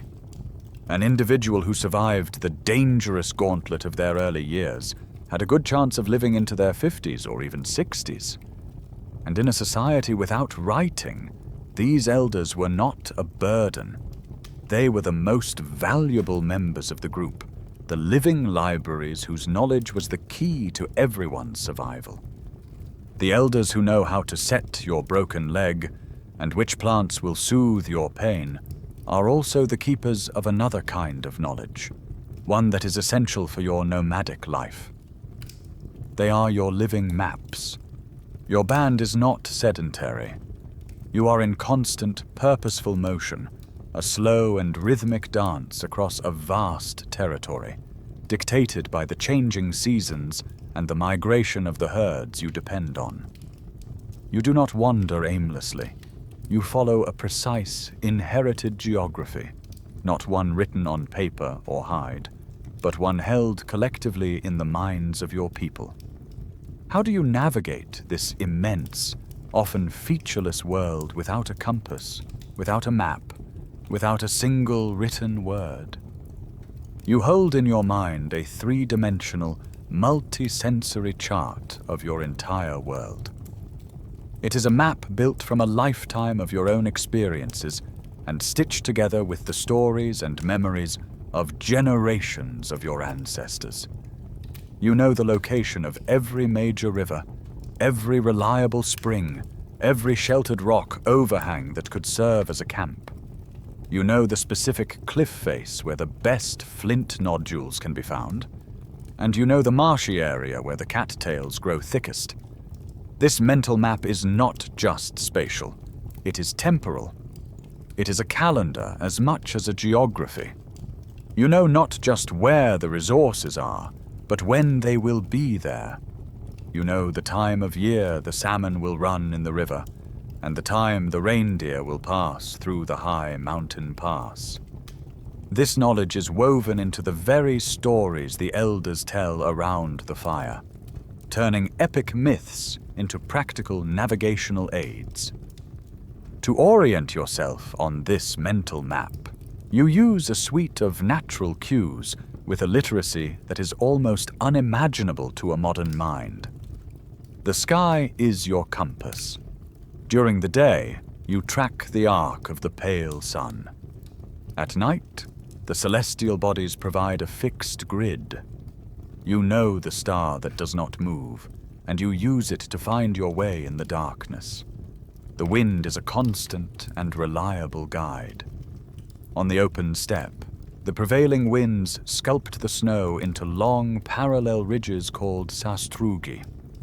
By reading the orientation of these frozen waves, you can maintain a consistent direction of travel for days on end. You are exquisitely tuned into the flows of the natural world. You know that rivers almost always flow towards the lower, warmer coastal plains. You see the great flocks of birds flying north in the spring, and know they are leading you towards the coming of the brief summer. You don't need a GPS. You are a biological jeep, a walking computer of sensory data and ancestral memory. This is not a romantic fantasy. It is a proven human skill. We see a living echo of your abilities in the incredible navigational feats of modern indigenous peoples. The Inuit of the Arctic can navigate for hundreds of miles across a seemingly uniform landscape of sea ice and snow, using the wind, the stars, and the subtle texture of the snow itself. The Aboriginal peoples of Australia can navigate the vast desert, their routes and maps encoded in complex song cycles that are passed down through generations. These living traditions are a window into the ancient capabilities of the human mind. And it's possible you didn't just keep these maps in your head. A quirky and tantalizing possibility is that you also created physical records of time, a way to anchor your mental calendar to the real world. Archaeologists have found numerous bones and ivory plaques from your era that are covered in carefully carved, non-random sets of notches and lines. One famous example, the Ishango bone from Africa, has a series of complex grouped notches along its length. Is it just a decorative object? Or is it something far more sophisticated? Some researchers have proposed that these are lunar calendars, a tool for tracking the phases of the moon and, by extension, the passage of the months and seasons. It could be the world's oldest data storage device. The scientific proof of your long journeys, the hard evidence of the vastness of your mental maps, is in your luggage. As we've seen, the chemical signature of a piece of flint can be traced back to its precise home quarry. When archaeologists find a beautiful spear point in a cave in Germany, and geochemical analysis proves the stone came from a quarry 300 kilometers away in France, it is an undeniable testament to the distances you were capable of crossing. That stone tool is a physical pin on a map, connecting two distant points and proving the existence of your vast social and geographic world. These tantalizing hints of data recording, the notches on the bones, the strange geometric symbols you painted on cave walls next to the great bulls and horses, lead to one of the most exciting and unresolved questions about your time. Cognitive archaeologists still argue whether abstract symbols and geometric markings found in caves and on artifacts represent a form of proto-writing used to record information, or if they were purely symbolic and ritualistic in nature. Were the strange feather-like signs and grids of dots a complex system for tracking the lunar cycle or the migrations of different herds? Or were they the signature of a shaman, a symbol of their vision or their clan? We do not know. We only know that you were a master of your landscape, navigating a world of deadly risk with a map held in your memory and the stars as your guide. As you travel the vast territory laid out in your mental map, following the ancient highways of animal migration, you are aware that you are not entirely alone. Your tribe knows its own, but there are other people in this world, people who are different.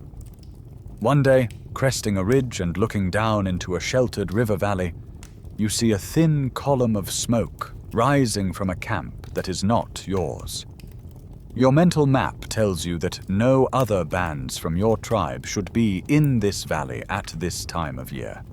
Your hunting party grows silent, tense. You grip your Atlatl.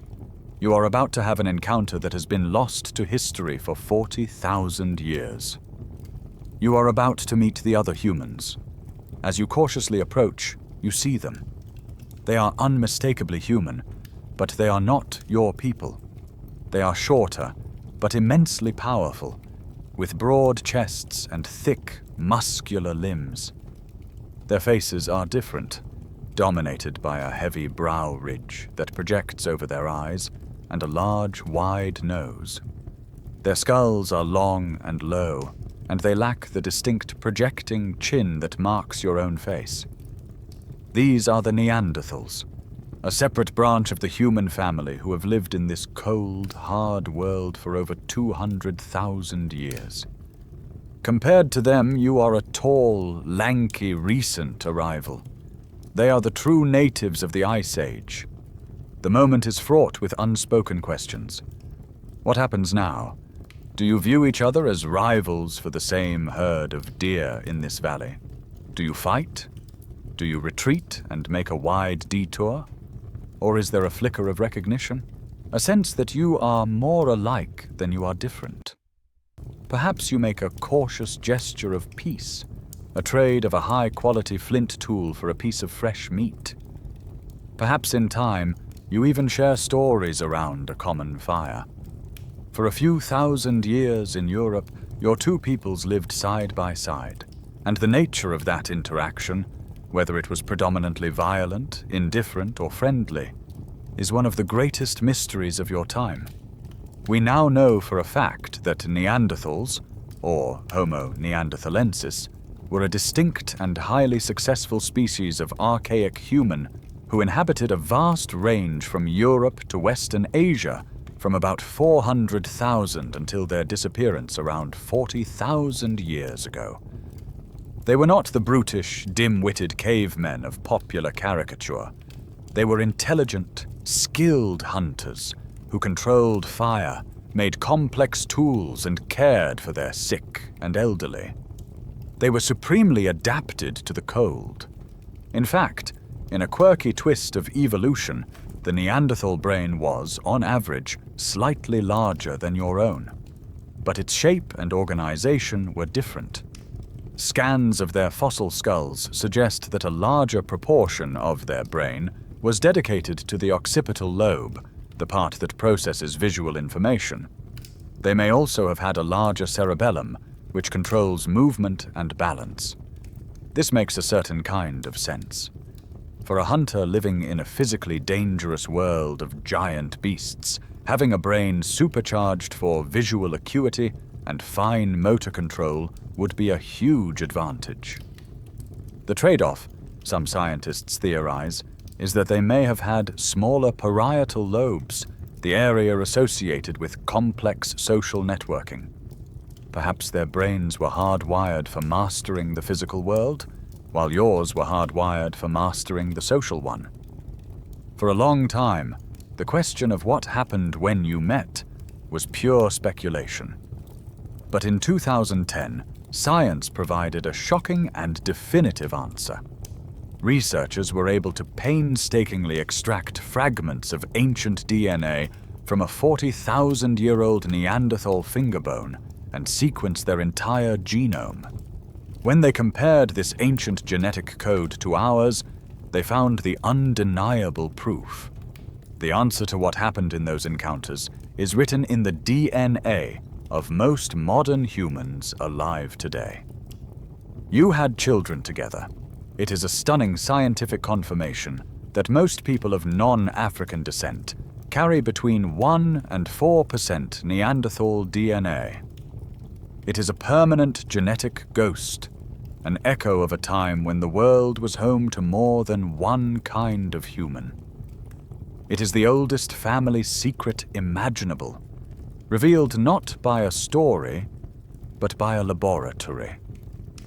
And this incredible revelation only deepens the final mystery. If you lived alongside them, if you were close enough to them to interbreed, then where did they go? Why are you the only ones left? This is perhaps the most fiercely debated question in your entire history. Paleoanthropologists still argue fiercely over the reasons for the Neanderthals' extinction. Was it a story of direct conflict and violence, a prehistoric genocide where your superior weapons and tactics simply wiped them out? Was it a quieter, more tragic story of competition, where your slightly higher birth rates and more flexible survival strategies allowed you to slowly outcompete them for resources over thousands of years? Did the rapidly fluctuating climate at the end of the period push them over the edge, while your more adaptable toolkit allowed you to survive? Or was it less an extinction and more of an absorption, where their smaller population was simply swallowed up by your much larger one, their genetic signal fading, but never entirely disappearing, into the vast ocean of the Homo sapiens gene pool? We may never know for sure. All you know is that for a time, when you looked across the fire, you sometimes saw a different yet familiar human face looking back. The Neanderthals were the people you met in the Western lands, the established inhabitants of Ice Age Europe. Their ghosts linger in your DNA, a faint but permanent echo of your time together. But they were not the only other humans. As your branch of the family was cautiously navigating its relationship with the Neanderthals in the valleys of what would become France and Germany, your cousins, other bands of Homo sapiens who migrated east out of Africa, were having their own, even more mysterious encounters. The human family, you were discovering, was far more complex and varied than you could have imagined. Imagine you are part of a band traveling through the vast, cold foothills of a mountain range in the heart of Asia. You encounter another group of people. Like the Neanderthals, they are human, but they are not you. What did they look like? We honestly do not know. They are a ghost species, a shadow in the human story, a silhouette against the dawn of our own history. We call them the Denisovans, named after the cave in Siberia where the first tantalizing clue to their existence was found. Unlike the Neanderthals, for whom we have hundreds of fossils, the Denisovans are known almost entirely from just a few precious fragments. The tip of a pinky finger bone, a couple of molar teeth, and a small piece of a skull. From these tiny scraps, scientists have performed a miracle of modern genetics. They have extracted and sequenced the entire Denisovan genome. And what it reveals is another distinct branch of the human family tree, a sister species to the Neanderthals. They were a third type of human, living and thriving in the harsh world of the Ice Age. For a brief, magical, and probably quite complicated period of our planet's history, the world was a very different place. It was home to a patchwork of humanity. There were your people, Homo sapiens, spreading out across the globe. There were the Neanderthals, masters of the western continents. There were the Denisovans, the mysterious people of the East. And far to the south, on an isolated Indonesian island, there was likely still a population of the tiny 3-foot-tall Homo floresiensis, nicknamed the Hobbit. Imagine a world with 4, maybe 5 or more, different kinds of people living at the same time. It's a scenario straight out of a fantasy novel, but it was your reality. The mystery of the Denisovans only deepens when you look at their genetic legacy today. The only place we have ever found their physical remains is in that one cave in the Altai Mountains of Siberia. And yet, the quirky and revealing fact is that the modern human populations with the highest percentage of Denisovan DNA, up to 6%, are not in Siberia.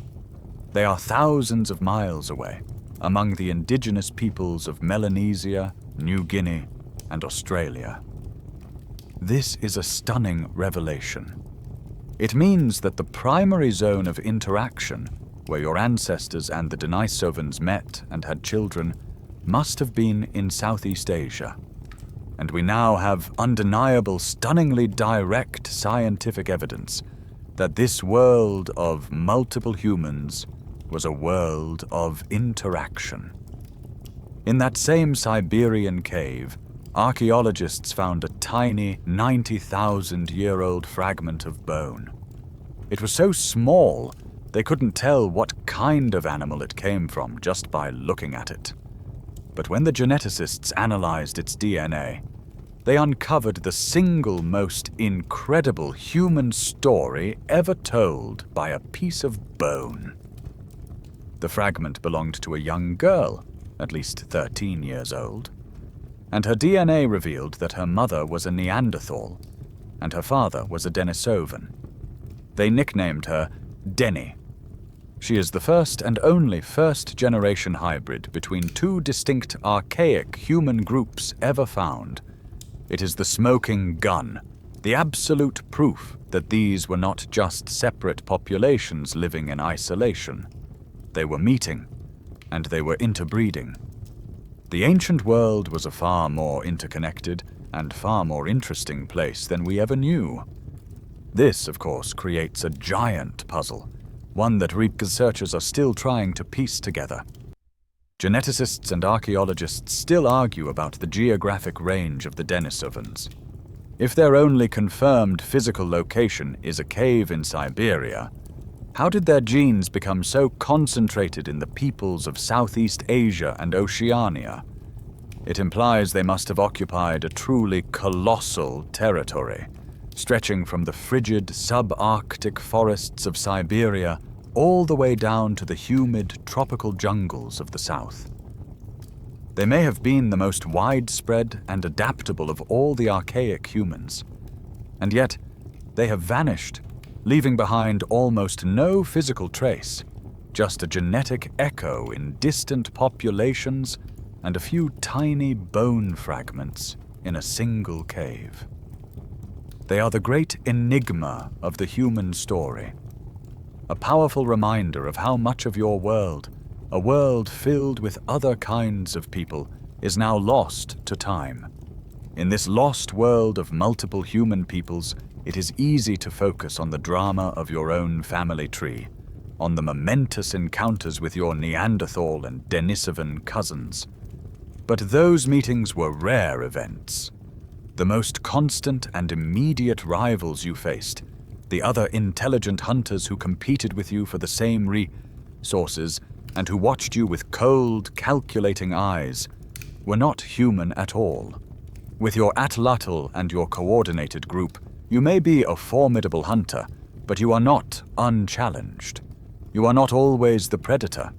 Sometimes you are the prey, and the constant, low-level hum of that fear shapes your every decision. The night is a different country, one ruled by other powers. As you huddle close to the fire, you hear a sound in the distance, a deep, guttural, coughing roar that is not a mammoth or a rhino. It is a cave lion, Panthera spelea. 25% larger and more powerful than a modern African lion, it is a specialist hunter of the cold steppe, and it is not afraid of you.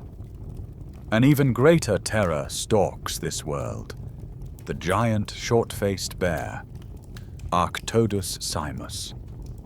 This is a creature of nightmare proportions, the largest terrestrial mammalian carnivore of the Ice Age. It is not a lumbering giant. It had long, slender legs that allowed it to run at great speed. Think of a grizzly bear, then put it on stilts, and give it the ability to outrun a horse. That is the creature whose tracks you pray you never find near your camp. And there are the packs of dire wolves, larger and more robustly built than modern grey wolves, their eyes glowing just beyond the ring of your firelight, a constant probing pressure on your security. This is the psychological landscape you inhabit. You are never truly at ease. Every trip to a water source is made with caution. No one, not even a strong hunter, travels alone. You are constantly scanning the horizon, reading the landscape not just for resource, but for threats. You pay attention to the alarm calls of smaller animals, a sudden flight of birds, the panicked cry of a fox. These are signals that a great predator is on the move. You have learned through bitter experience that a moment of complacency, a careless shortcut through a ravine, can be your last. Your defenses against this terrifying menagerie are not claws or armor, but your intelligence and your social cohesion. Your first and most powerful shield is the fire. At night, your hearth is a magical barrier, a shimmering wall of light and heat that most predators are deeply reluctant to cross. You keep the fire fed all night, with members of the clan taking turns on watch. The choice of a campsite is your next critical line of defense. You do not camp in a dense thicket or a narrow canyon where you can be ambushed. You choose a spot with good visibility, perhaps a small rise or the mouth of a cave that offers a commanding view of the surrounding terrain. And if the worst should happen, if a starving or foolishly bold cave lion should test your defenses, it will not find a single terrified creature. It will find a coordinated, disciplined, and furious fighting force. On a single shouted command, your entire band will rise, brandishing flaming torches and your deadly Atlatls. A single human is a vulnerable meal. 30 humans, all casting stone-tipped spears with the force of a high-powered projectile, is a foe that can bring down even the greatest of the Ice Age predators. Your true strength is your ability to present a unified, impenetrable wall of sharp points. We have stark scientific evidence of this two-way battle for survival. Sometimes the predators won.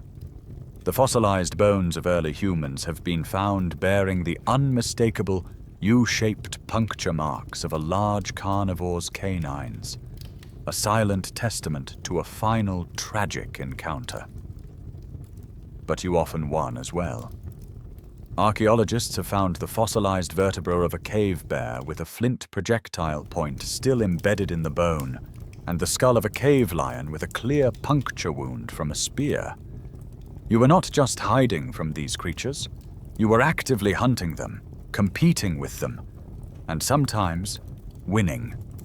Your relationship with these other top predators was complex, a subject of ongoing study. Paleoecologists still argue about the competitive relationship between humans and other predators. Were you direct, confrontational competitors, constantly fighting over the same fresh kills in a high-stakes, violent struggle for dominance? Or did you occupy slightly different niches to avoid direct conflict? One theory suggests that your groups, with your sophisticated projectile weapons, specialized in hunting prime, healthy adult animals like the mammoths and bison. The predators, in turn, may have focused on the easier, less risky targets, the very young, the old, and the sick. It may not have been a constant state of war, but a complex ecological balancing act. In this world, you even had rivals built for a different kind of hunt.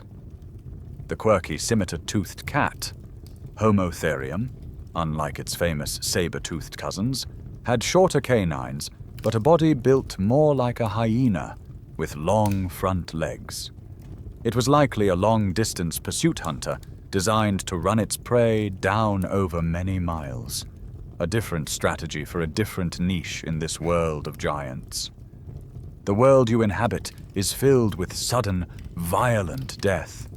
A charging rhinoceros, a misstep at the edge of a cliff, the terrifying roar of a cave lion in the night. These are the brutal, external threats you constantly guard against. But there is another, quieter kind of ending. There is the slow fading of an elder who has seen 100 seasons, or the tragic loss of a child to a sudden illness. When death comes from within the clan, it is not met with the panicked scramble of a predator attack. It is met with a quiet, profound, and deeply human ceremony. It is met with grief, and with a ritual that speaks to your belief in a world beyond this one. A member of your band has died. The body is not abandoned to the scavengers, nor is it disposed of with simple practicality. To do so would be unthinkable. Instead, your clan begins the solemn, laborious task of preparing a final resting place. You and the others dig a grave in the floor of the cave or on a nearby hillside, using sharp sticks and the shoulder blades of reindeer as shovels. It is hard, slow work, an act of communal effort and respect. You then carefully lower the deceased into the earth. You do not simply drop the body in. You arrange it with a tender care, often curling it into a flexed, fetal position, as if sleeping. It is a posture of rest, perhaps of rebirth. Then comes the color. From a leather pouch, you take out a fine, powdered red ochre, a mineral pigment the color of blood and of fire. You gently and deliberately cover the body with this vibrant red dust. The symbolism is powerful and undeniable. You are imbuing the deceased with the color of life, a final, hopeful gesture against the pale stillness of death. This act transforms the grave from a simple hole in the ground into a sacred space. It is a clear sign that you believe death is not a final ending, but a transition. And you do not send your loved one on this journey empty-handed. You place their most treasured possessions in the grave with them. A hunter is buried with his favorite Atlatl and a set of newly sharpened flint points. A woman is laid to rest with the fine bone needles she used to stitch the family's clothes, and a necklace of seashell beads that she received in trade from a distant coastal band. These grave goods are the clearest statement of your belief in an afterlife. These are useful, valuable objects, difficult to make and essential for survival. To give them up, to bury them in the earth, only makes sense if you believe the deceased will have need of them in another world, another life. This practice of intentional burial with symbolic rituals and grave goods is a hallmark of cognitively modern humans. It's a mainstream fact that the first clear evidence for it appears in the archaeological record around 100,000 years ago. By your time, it has become a rich and varied tradition. Some of the most elaborate and moving examples ever found come from a site called Sungir, in what is now Russia, dating back around 34,000 years. There, archaeologists uncovered the graves of 2 children, buried together head to head. And the quirky, astonishing thing about this burial is its sheer opulence. Their clothing had been decorated with more than 10,000 individually carved and polished mammoth ivory beads. The work to create these beads alone would have represented thousands of hours of skilled labor. They were also buried with full-sized spears made of straightened mammoth tusk, ivory daggers, and other exquisitely crafted objects. This was not a simple burial. It was a staggering public display of grief, status, and ritual devotion from their entire community. The scientific evidence that these are intentional, ritual acts is overwhelming. An archaeologist can tell the difference between an accidental burial, say someone who fell into a pit, and a deliberate one. The careful articulation of the skeleton, the flexed position, the unnatural concentration of a non-local material like red ochre, and the clear, deliberate placement of valuable artifacts next to the body. These factors combine to create an undeniable signature of ritual behavior. Nature does not arrange things so thoughtfully. But what exactly did you believe? What was the shape of the cosmology that demanded these powerful rituals? This is a question that may never be fully answered. Archaeologists and theologians still argue about the nature of these early spiritual beliefs. Was it a form of animism, the belief that every rock, river, tree, and animal possesses a living spirit? Was it shamanism, a belief system centered on a spiritual practitioner who could journey into the spirit world to seek guidance or healing? Or was it a more complex, structured mythology, with gods and creation stories that are now lost to us forever? We cannot know the precise details of your faith.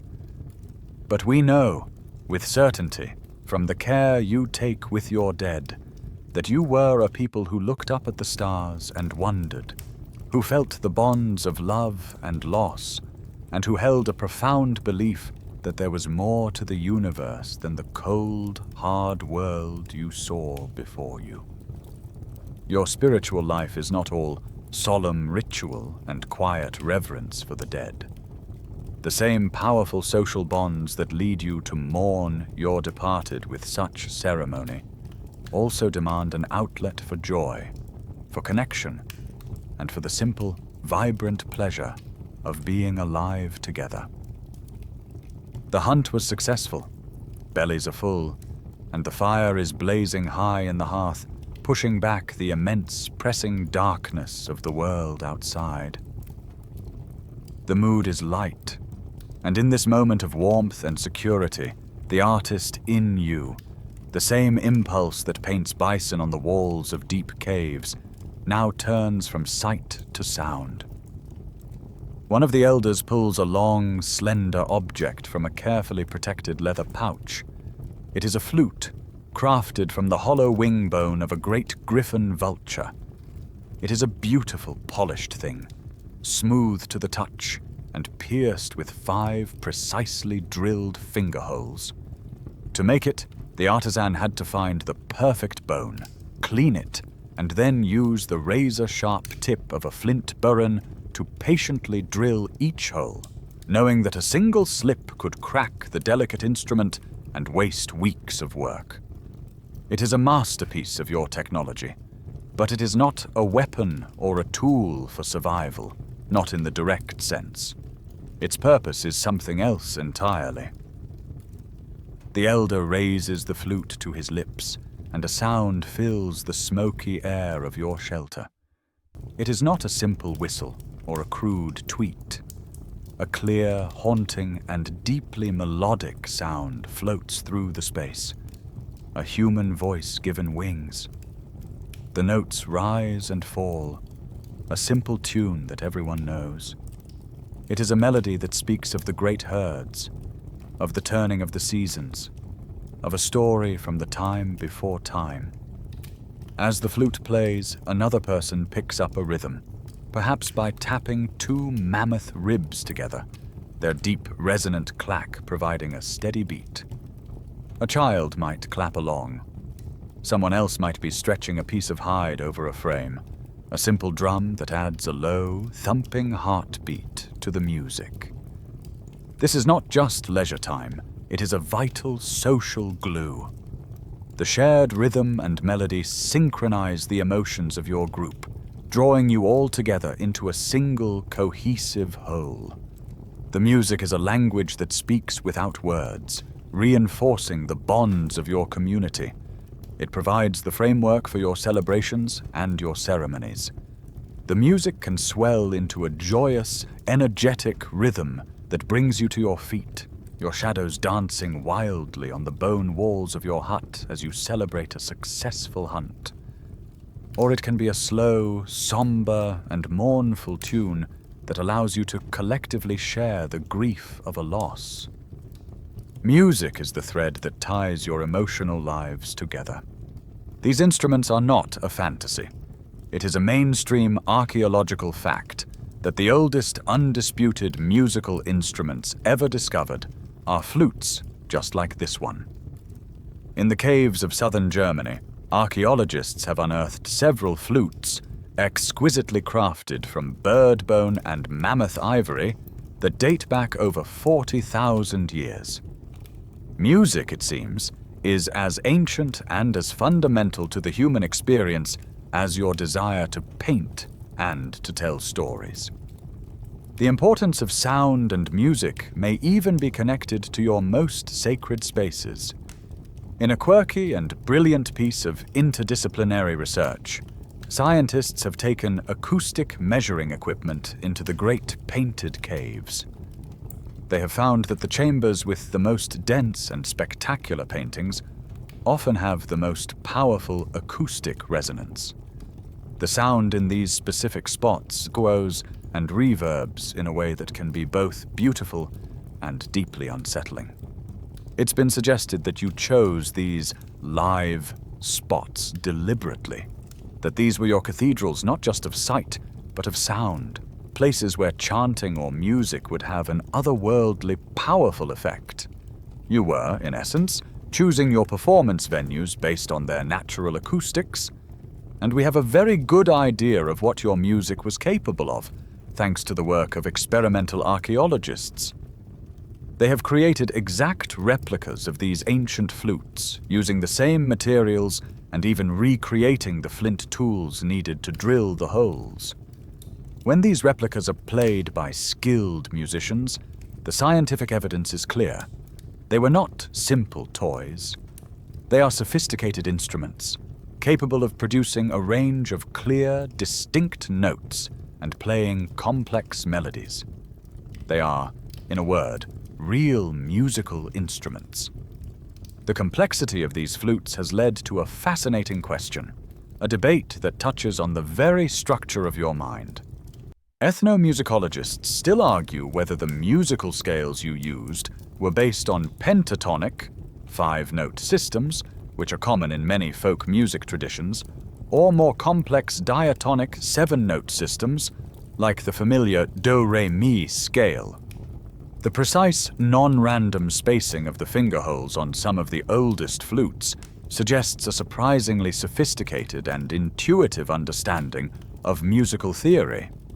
Your ancestors, it seems, were not just making noise, they were making music, with a structure and a beauty that we can still recognize and appreciate 40,000 years later. For thousands of years, the rhythms of your life have been tied to the great, slow rhythm of the ice. The world has been a stable, predictable, if brutally cold place. The stories of your elders, the mental maps you carry in your head, and the very design of your tools are all predicated on one fundamental truth. The world is a vast, open, frozen grassland. But now, almost imperceptibly at first, that truth is beginning to crumble. The Great Thaw has begun. It doesn't happen all at once. It is a change you feel in subtle ways over a lifetime. The winters, while still ferocious, seem to lose a fraction of their bite. The spring melt comes a little earlier each year, and the sound of running water, once a brief seasonal novelty, becomes a more constant companion. Small, hardy birch trees, once a rarity, begin to appear in the sheltered river valleys. The wind feels different. It carries more moisture, a dampness that you are not used to. You are a master of a world defined by ice, and that world is beginning to melt beneath your feet. On the grand scale, the change is monumental. The colossal continental ice sheets that have held the planet in their grip for millennia are now in a slow, steady retreat. Every summer, they shed more ice than they gain in the winter. Great rivers of meltwater, the color of milk, carve new valleys into the landscape, and vast, temporary lakes form and drain. The water that was once locked up as ice is now returning to the oceans, and the sea level is rising. The great coastal plain of Doggerland, the land bridge that connects your world to the lands that will become Britain, is slowly being inundated. What was once a reliable hunting ground is becoming a treacherous marsh, and within a few generations, it will disappear completely beneath the waves. The biggest change of all is happening to the mammoth steppe itself. As the climate warms and moistens, the tough, dry grasses are slowly being outcompeted. Forests of birch and pine are advancing from the south, a silent green invasion, replacing the open grasslands with a dense, unfamiliar woodland. This warming, which might seem like a welcome relief, is in fact a profound crisis. Your entire culture, your toolkit, and your hunting strategies are optimized for the cold, open plain. The great megafauna, the mammoth, the woolly rhino, the giant Irish elk, are creatures of the steppe. As their grassy habitat shrinks, their populations come under immense stress. Your long-range Atlatl, so devastatingly effective in an open landscape, is clumsy and impractical in a dense forest where visibility is limited to a few dozen feet. The world is changing faster than your traditions can keep up. You must learn to adapt to this new, wooded world, or you will vanish along with the giants you hunt. This period of warming, which began around 14,700 years ago, was not a smooth, gentle transition. We know from the geological record that it was a time of wild and abrupt climate swings. The warming was punctuated by a shocking and dramatic event known as the Younger Dryas, a period of over 1,000 years where the climate suddenly plunged back into near glacial conditions, a brutal mini-ice age just when things seemed to be improving. Imagine the confusion and hardship this would cause, a world that seems to be healing, only to be suddenly and viciously frozen once more. The scale of the melting that triggered these shifts is hard to comprehend. One quirky and cataclysmic example comes from North America.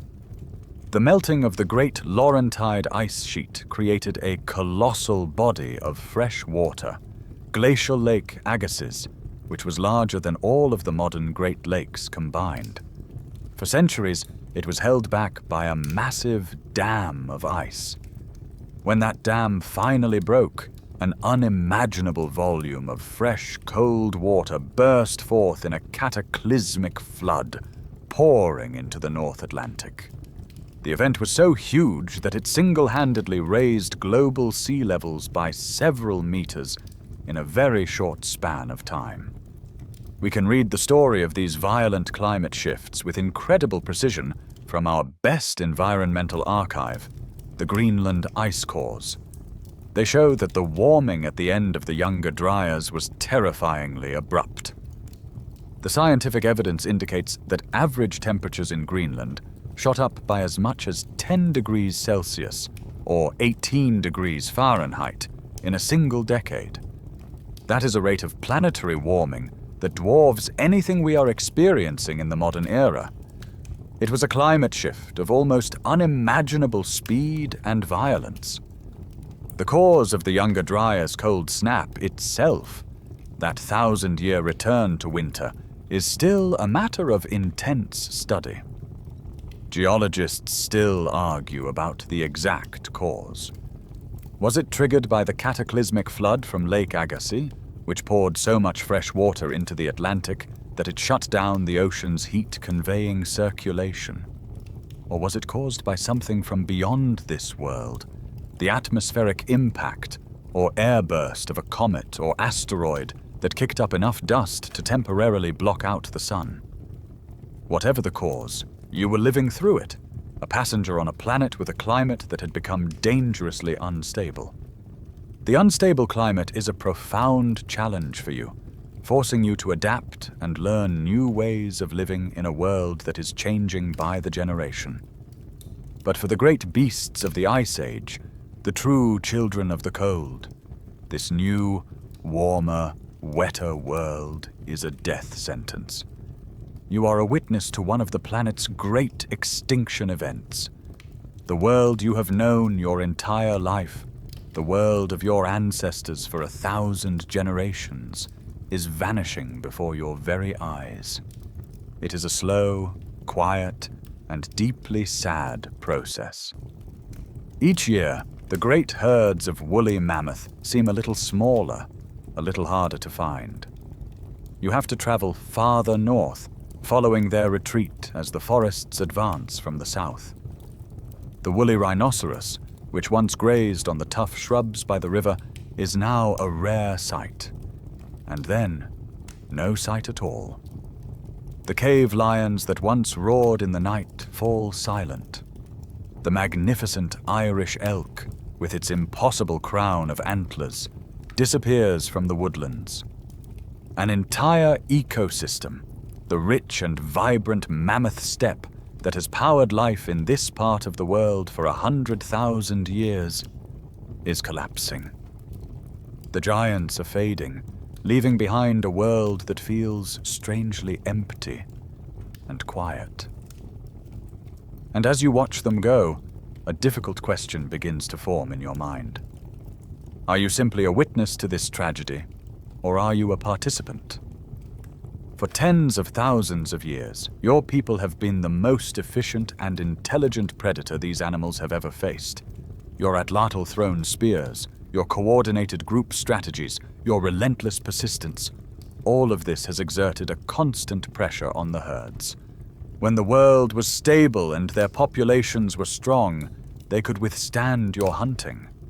But now, their world is in turmoil.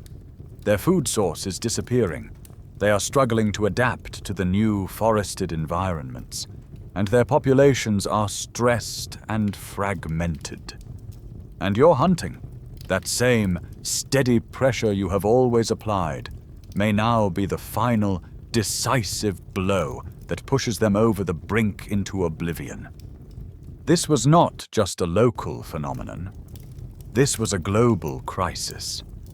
The end of the Pleistocene saw the start of what is known as the Quaternary Extinction Event.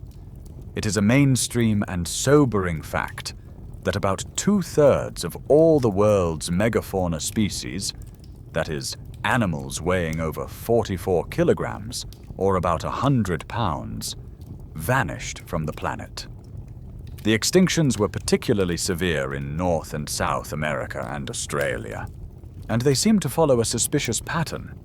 They happened very shortly after your people first arrived in those places. And yet, the story of the mammoths had one final quirky and poignant chapter. While the great beasts disappeared from the continents of Europe, Asia, and North America, one small, isolated population held on. On a remote, fog-shrouded piece of land in the Arctic Ocean called Wrangel Island, a population of mammoths survived, cut off from the mainland by the rising seas. They were smaller than their mainland cousins, having shrunk over time in their isolated world, but they were undeniably mammoths, and they survived there for another 6,000 years after the last of their kind had perished on the continents. They were still alive while the pyramids were being built in Egypt, and while the civilization of Sumeria was flourishing.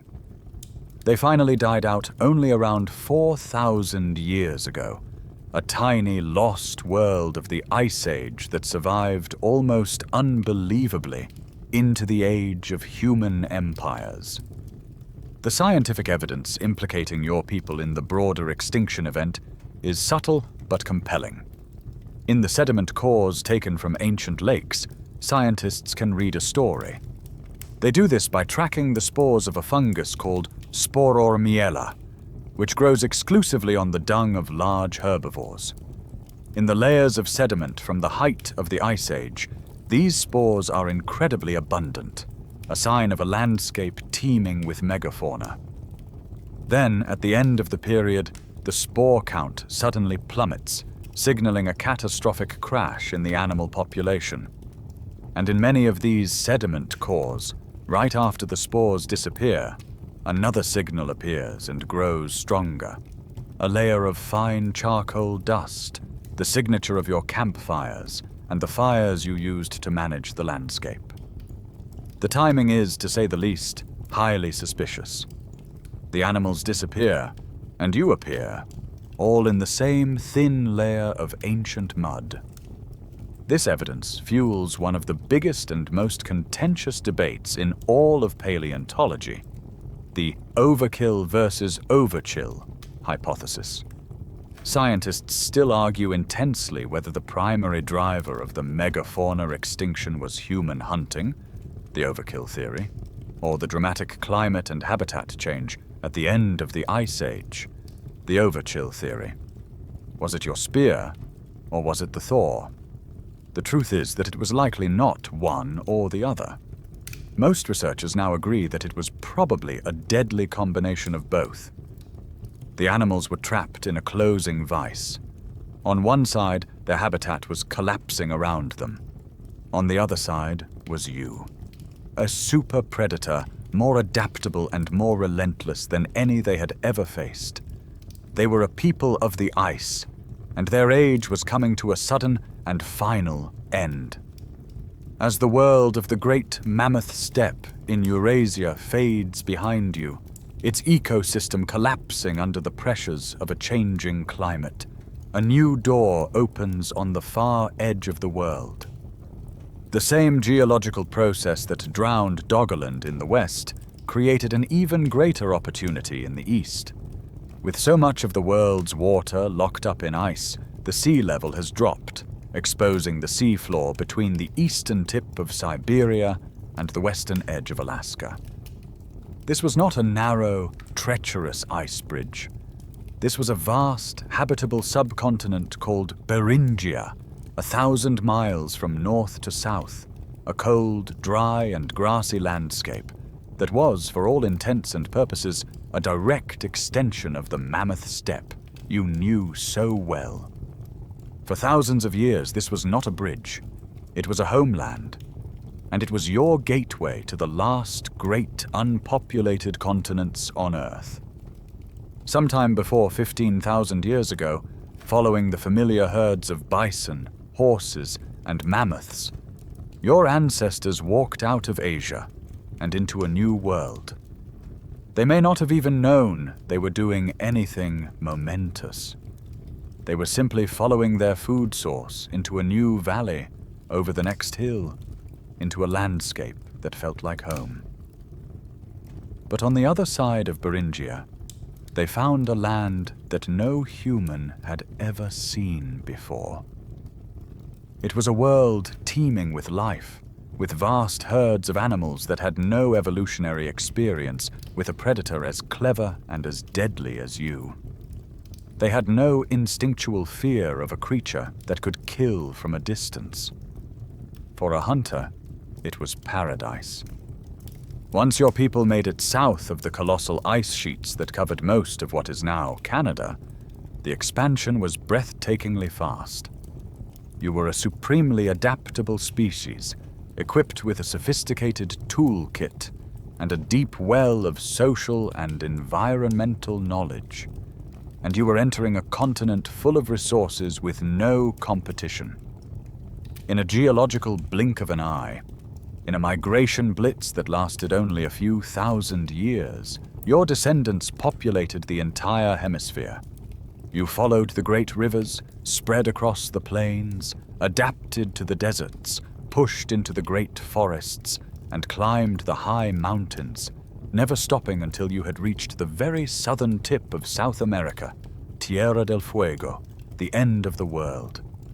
It is a mainstream and accepted fact that this peopling of the Americas was the last great continental migration of our species, the final chapter in our global expansion. The exact timing of your arrival is still a matter of intense debate, but the broad consensus from genetic and archaeological evidence has long pointed to a significant arrival sometime after 16,000 years ago.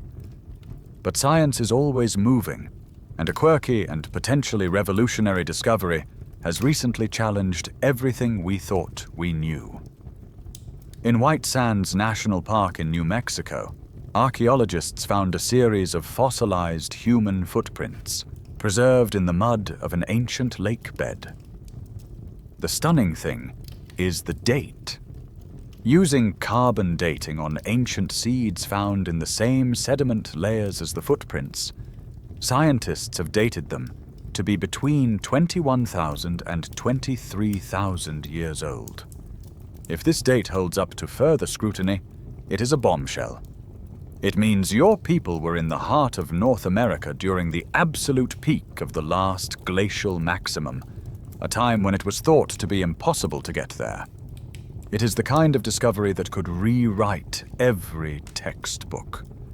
Regardless of the exact timing, the scientific evidence that ties the first peoples of the Americas to a single founding population from Asia is overwhelming.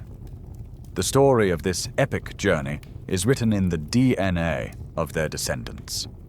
Genetic analysis of modern Native American populations, as well as DNA extracted from ancient skeletons, shows a clear and direct lineage back to ancestral populations in Siberia. By tracking specific genetic markers, Scientists can reconstruct the family tree of the entire hemisphere, tracing the branching paths and estimating the timing of this incredible expansion. But one major question about this journey south remains a point of heated contention. Archaeologists still argue about the migration route your people took to get past the great ice sheets. The traditional theory posits an ice-free corridor, a bleak, narrow passage that opened up between the two great Canadian ice sheets as they began to melt. It would have been a difficult, dangerous passage with little to eat. A more recent and popular theory suggests a coastal route, a kelp highway. In this scenario, you would have used some form of simple watercraft to hop down the Pacific coast, which would have been free of ice and teeming with the same kind of rich marine and coastal resources you were already an expert at exploiting. It presents a much easier and more logical path, but like the story of Doggerland, most of the evidence for it is now deep underwater, lost to the rising seas at the end of the Ice Age. Whether by land or by sea, you arrived, and a new chapter for humanity began. As you and your people spread out across the new worlds and the old, adapting to the changing landscapes, you did not always travel alone. At some point during the long, cold millennia of the Ice Age, you forged a revolutionary alliance, an incredible partnership that would change the course of human history forever. You made a friend. You made an ally of your most ancient and intelligent rival on the hunt, the Grey Wolf. This was not a single event, not a case of one of your ancestors finding a wolf pup and taming it. It was a long, slow dance of co-evolution, a process that played out over thousands of years around the flickering warmth of your campfires. For millennia, you and the wolf were competitors. You tracked the same herds of reindeer and bison. You respected each other's skill and intelligence, and you likely gave each other a wide berth. But your camps, with their tantalizing smells of roasting meat and discarded bones, were a powerful magnet. Perhaps it began with the bolder, less fearful wolves in a pack, the ones willing to risk getting closer to the strange, two-legged creatures in exchange for a reliable source of scraps. You, in turn, may have tolerated their presence because these wolves, with their superior hearing and sense of smell, would raise the alarm, barking furiously at the scent of a prowling cave lion or a short-faced bear long before your own senses could detect the threat. They became your first unpaid home security system. Over many generations, a relationship began to form. You may have actively adopted orphaned wolf pups, raising them within the clan.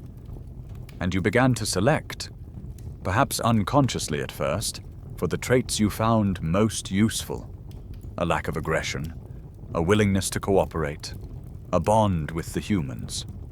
The wolves, in turn, were selected for their ability to read your intentions, to understand your gestures and your commands. You were slowly, patiently, turning a wild and wary rival into the first domesticated animal. The result was the dog.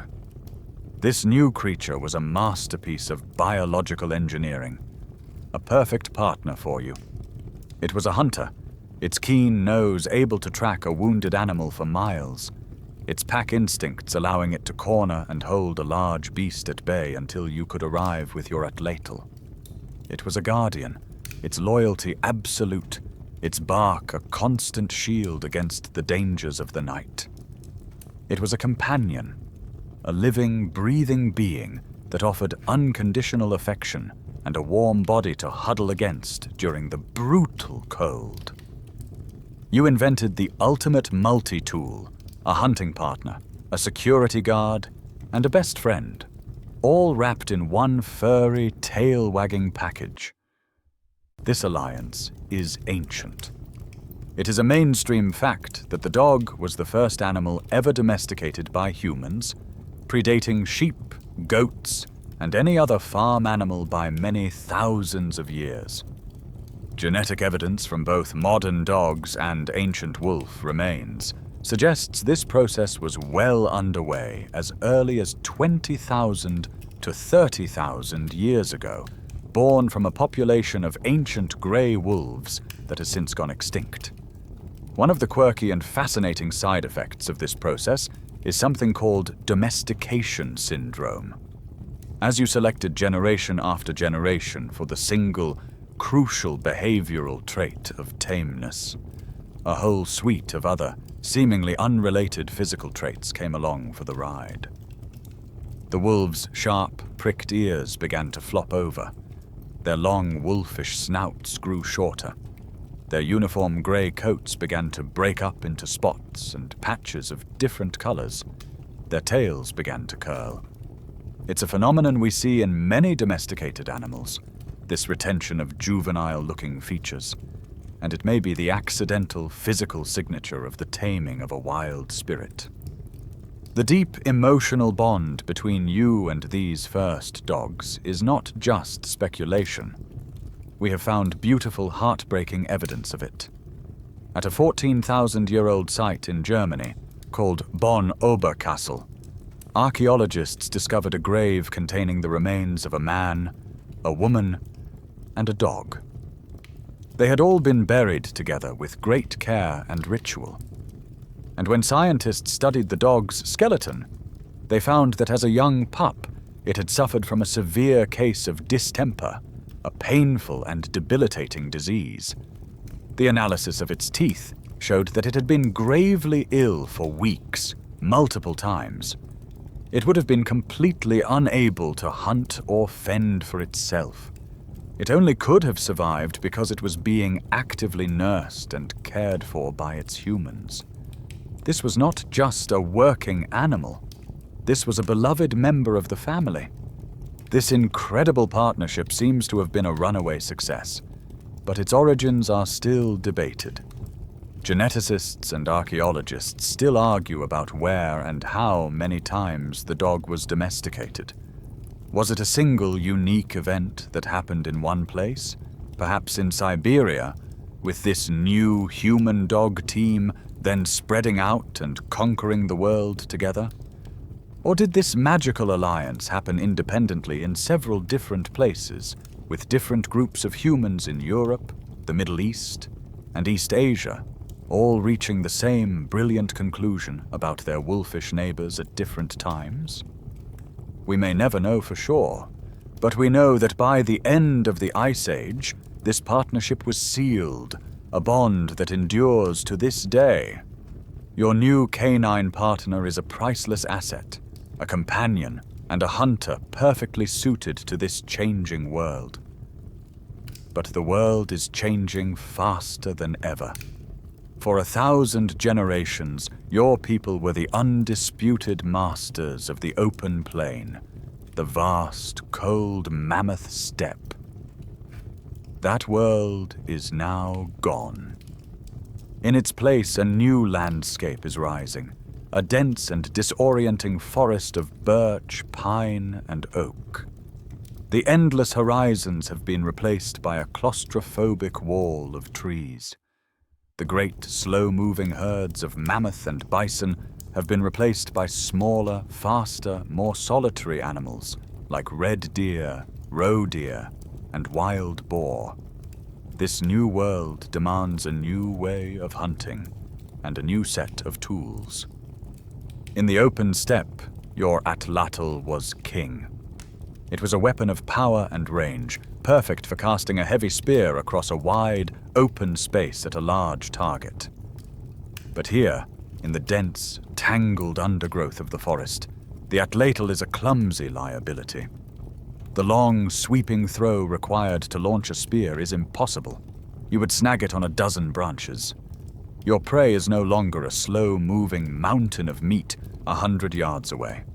It is a fleeting shadow, a ghost that appears for a heartbeat between the trees at a third of that distance. You need a weapon that is silent, quick to deploy, and deadly accurate in close quarters. You need to reinvent the way you hunt. You take a long, supple stave of yew wood, a piece you have carefully selected and seasoned. You spend countless hours patiently scraping and shaping it, making it thick in the middle and tapering towards the ends. You carve notches at the tips and string it with a tough, taut cord of twisted sinew. Then you take a slender, straight shaft of wood, fletching one end with feathers to give it stability and flight, and fitting the other with a new kind of stone point. You have just invented the bow and arrow. This is not a simple tool. It is a complex system for storing and releasing energy. As you pull back the string, the bow bends, storing your muscle power as potential energy in the wood. When you release, that energy is transferred with startling efficiency into the small, light arrow, launching it with a speed and silence that is impossible with the Atlatl. The arrowheads themselves are a new form of artistry and a quirky masterpiece of miniaturization. You no longer need the large, heavy points required for a mammoth spear. Instead, you create tiny, exquisitely crafted flint points called microliths. They are often made in precise geometric shapes, triangles, trapezoids, and crescents, so small that several could fit on your thumbnail. To affix these tiny points to the arrow shaft, you employ another brilliant technology, a primitive hot glue. By heating birch bark in a sealed container, deprived of oxygen, you can distill a thick, sticky, black substance, birch bark tar. This powerful adhesive allows you to securely fasten your tiny stone razors to the tip of your arrows. It is a multi-step process that requires a sophisticated understanding of chemistry. With this new weapon system, you become a different kind of hunter. You are a ghost in the forest. You learn to move with an absolute silence, your feet making no sound on the damp earth. You learn to read the subtlest signs, a broken twig, a freshly nibbled leaf. When you spot your prey, a deer grazing in a small clearing, there is no great coordinated charge. There is only a slow, silent raising of the bow, a steady draw of the string to your cheek, and a moment of intense focus.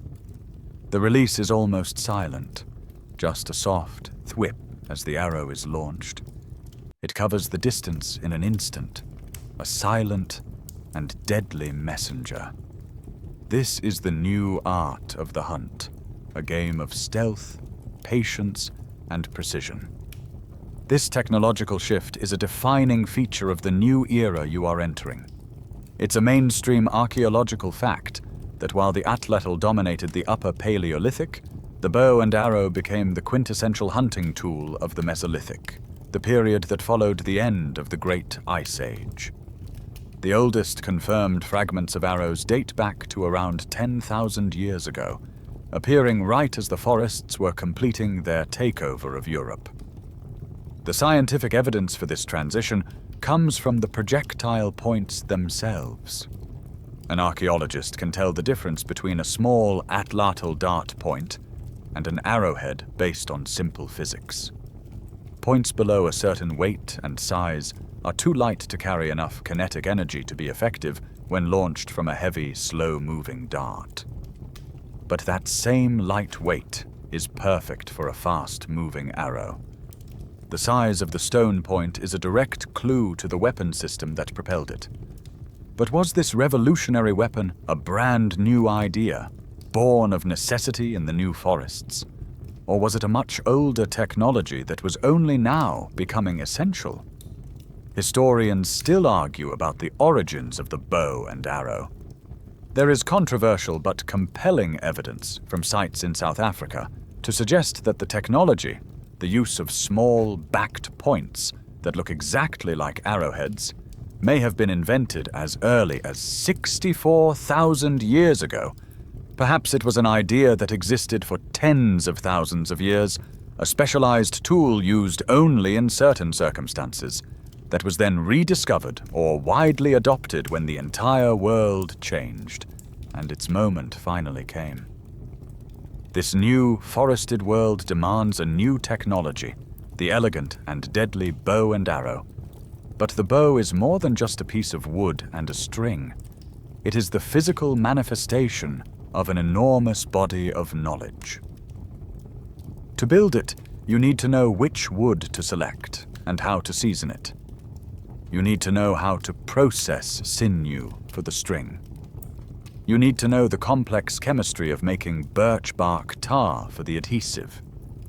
You need to know the principles of fletching and the physics of flight.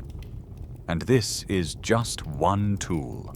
Your mind is an encyclopedia of survival, a vast database filled with 40,000 years of accumulated knowledge on tool making, hunting strategies, animal behavior, plant medicine, navigation, social rules, and the sacred stories of your people. But you have no paper, no ink, no alphabet. So how do you store and protect this priceless, ever-growing library? Your library is not a building. It is a circle of people sitting around a fire.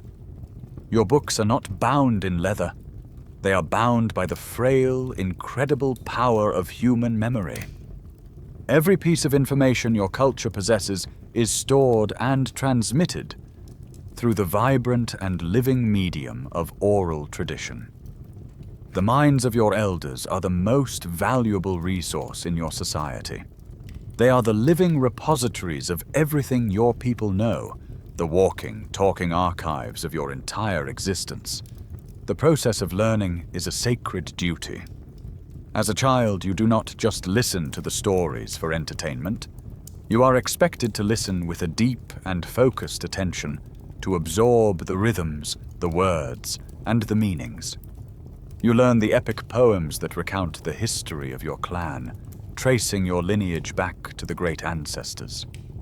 You learn the songs that act as a calendar, their verses marking the seasons and the appropriate times for hunting certain animals or gathering certain plants.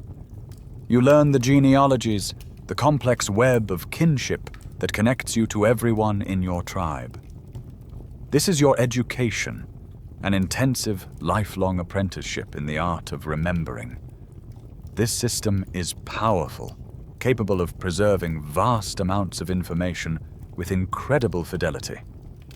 But it is also terrifyingly fragile. Your entire culture, your entire survival guide, suspended in the memories of a handful of older people. If a sudden illness were to sweep through the camp and take a few key elders before they had the chance to pass on their complete knowledge, the loss would be catastrophic. Entire libraries of information, the location of a secret, sacred cave, the knowledge of a rare healing plant, a story that explains a crucial social rule, could be lost forever in a single season. The chain of transmission is sacred, and ensuring the young people are listening is the most important task of the old. We have stunning mainstream proof that oral traditions can preserve information with breathtaking accuracy over unimaginable timescales. The Aboriginal peoples of Australia, for example, have stories that have been passed down for hundreds of generations. Some of these stories speak of the flooding of the coastlines, describing in detail the shape of harbors and bays that have not existed for over 7,000 years, since they were drowned by the rising seas at the end of the last ice age. Their stories are a perfect living folk memory of a geological event, a map of a lost world preserved in a narrative. The quirky secret to this incredible accuracy lies in the structure of the stories themselves. They are not simple prose. Your most important knowledge is encoded in rhythm, rhyme, song, and formulaic phrases, a whole suite of mnemonic devices that make the information sticky and easier to remember accurately. It's the same reason you can remember the lyrics to 100 songs from your youth, but you can't remember a paragraph from a textbook you read yesterday. Your brain is not wired for raw data. It is wired for stories and for song. By turning your knowledge into art, you make it durable. The scientific evidence for the stability of this cultural transmission is elegant. Linguists can create a family tree of languages, showing how they branched and evolved over time. Geneticists can create a similar tree for human populations, showing how they migrated and split apart based on their DNA. When you lay these two trees on top of each other, they match up almost perfectly. The branching of the languages mirrors the branching of the genes.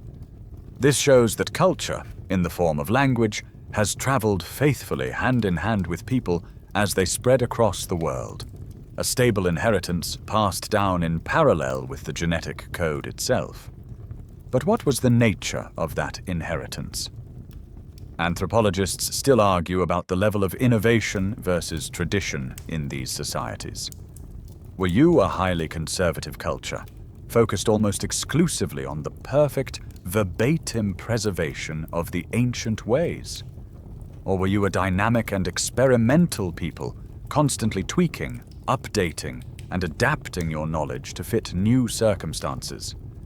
Were you a living museum, dedicated to the past? Or were you a research and development lab, focused on the future? Like all successful cultures, you were most likely a delicate and brilliant balance of both. This immense library of unwritten knowledge, of stories and skills passed down through the generations, is the cultural inheritance that allowed you to conquer a world of ice. You learned to make fire, to tailor clothing, to hunt giants, to navigate continents, and to build communities. You have survived. You have adapted. And the long, detailed record of that incredible 40,000-year struggle is not just preserved in the memories of the elders. It is written in a much older and more durable language, a code of 4 letters coiled tightly inside every single cell of your body. The Ice Age is over, but it never really left you. Its echo is in your blood. The people who survived the brutal filter of the Pleistocene, the ones who were clever enough, cooperative enough, and lucky enough to endure the famines and the freezes, were your direct ancestors. Their story is our story. The genetic mutations and adaptations that gave them a slight edge, a tiny advantage in the calculus of survival, are still present in the global human genome today. The Ice Age was a crucible, and it forged the very biology of modern humanity. We can see this genetic legacy when we look at the distribution of certain genes around the world. For example, populations whose ancestors spent the longest time in the high northern latitudes often show a higher frequency of genetic variants that help with the digestion of high-fat diets, a direct echo of a time when your survival depended on a menu of mammoth and reindeer. There are genes linked to how your body regulates its temperature, how it distributes insulating body fat, and even how your immune system responds to the pathogens that were common in that cold, ancient world. You are, in a very real sense, a living fossil, a creature whose biology was fine-tuned by the pressures of a vanished epoch. And the imprint is not just physical, it is psychological. The intense, relentless challenges of the Ice Age likely selected for certain cognitive and behavioral traits that are now fundamental to our species. Your profound need for social cooperation, the very wiring that makes you feel joy in a group, and anxiety in isolation, was forged around a Pleistocene campfire. Your ability to think ahead, to suppress immediate gratification for a future reward, to spend a week making a tool you won't use until next season, that is the legacy of ancestors who had to plan for winter or starve. Your innate creativity, Your restless drive to innovate and solve problems is the product of 100,000 years of being faced with existential threats that could only be overcome by a new idea. You carry the mental toolkit of a survivor.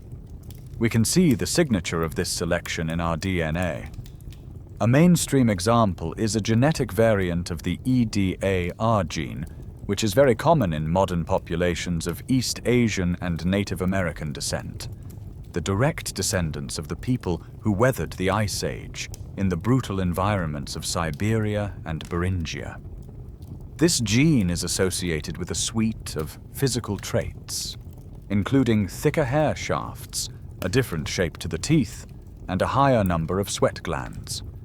The precise survival advantage is still debated, but the fact that it spread so rapidly and became so common is a huge sign that it was incredibly beneficial in that specific environment.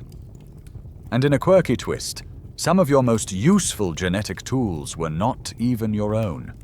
When your ancestors interbred with the Neanderthals, you didn't just have a complicated family reunion, you engaged in a form of genetic trading.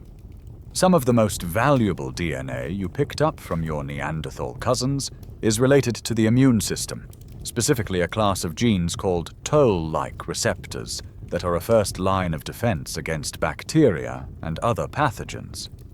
It was, in effect, a brilliant shortcut. Instead of your immune system having to adapt from scratch to the local diseases of Europe, you received a software update from the people who had already been living there and fighting off those same diseases for 200,000 years. Modern science allows us to find these ancient echoes with incredible precision. Using genome-wide association studies, or GWAS, scientists can scan the DNA of thousands of people and use powerful computers to identify genes that show the statistical signature of recent, strong, positive selection. It's like a search engine for evolution, and it has allowed us to pinpoint numerous genes related to diet, climate adaptation, and disease resistance that were clearly honed by the pressures of your Ice Age world. But this ancient inheritance can be a double-edged sword. Geneticists still argue about the thrifty genotype hypothesis. This theory suggests that genes that were once incredibly advantageous in your world of unpredictable boom and bust food cycles may now be a liability. Genes that allowed you to store fat with ruthless efficiency after a successful hunt, a life-saving trait in a time of famine, may now, in our modern world of constant, abundant food, be contributing to high rates of obesity and type 2 diabetes. Your body is still running on Ice Age software, and in the 21st century, it is sometimes dangerously out of date. Your body and your mind are a testament to the world that made you.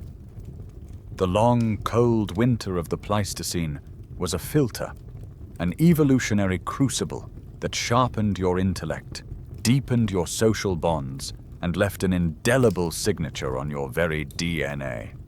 And now that world, the only one you and your ancestors have ever known, is finally giving way to a new and unfamiliar season.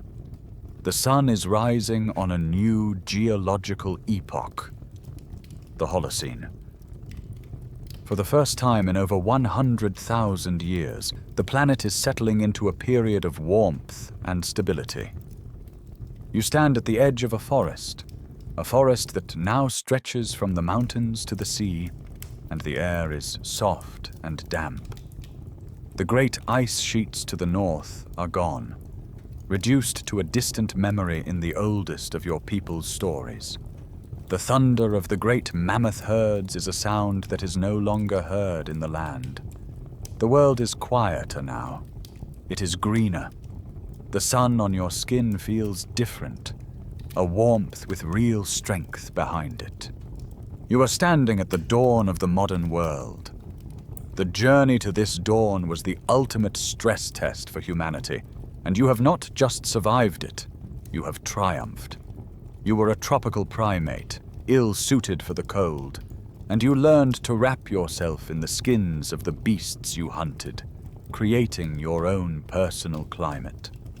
You tamed fire, carrying a piece of the sun with you into the darkest caves.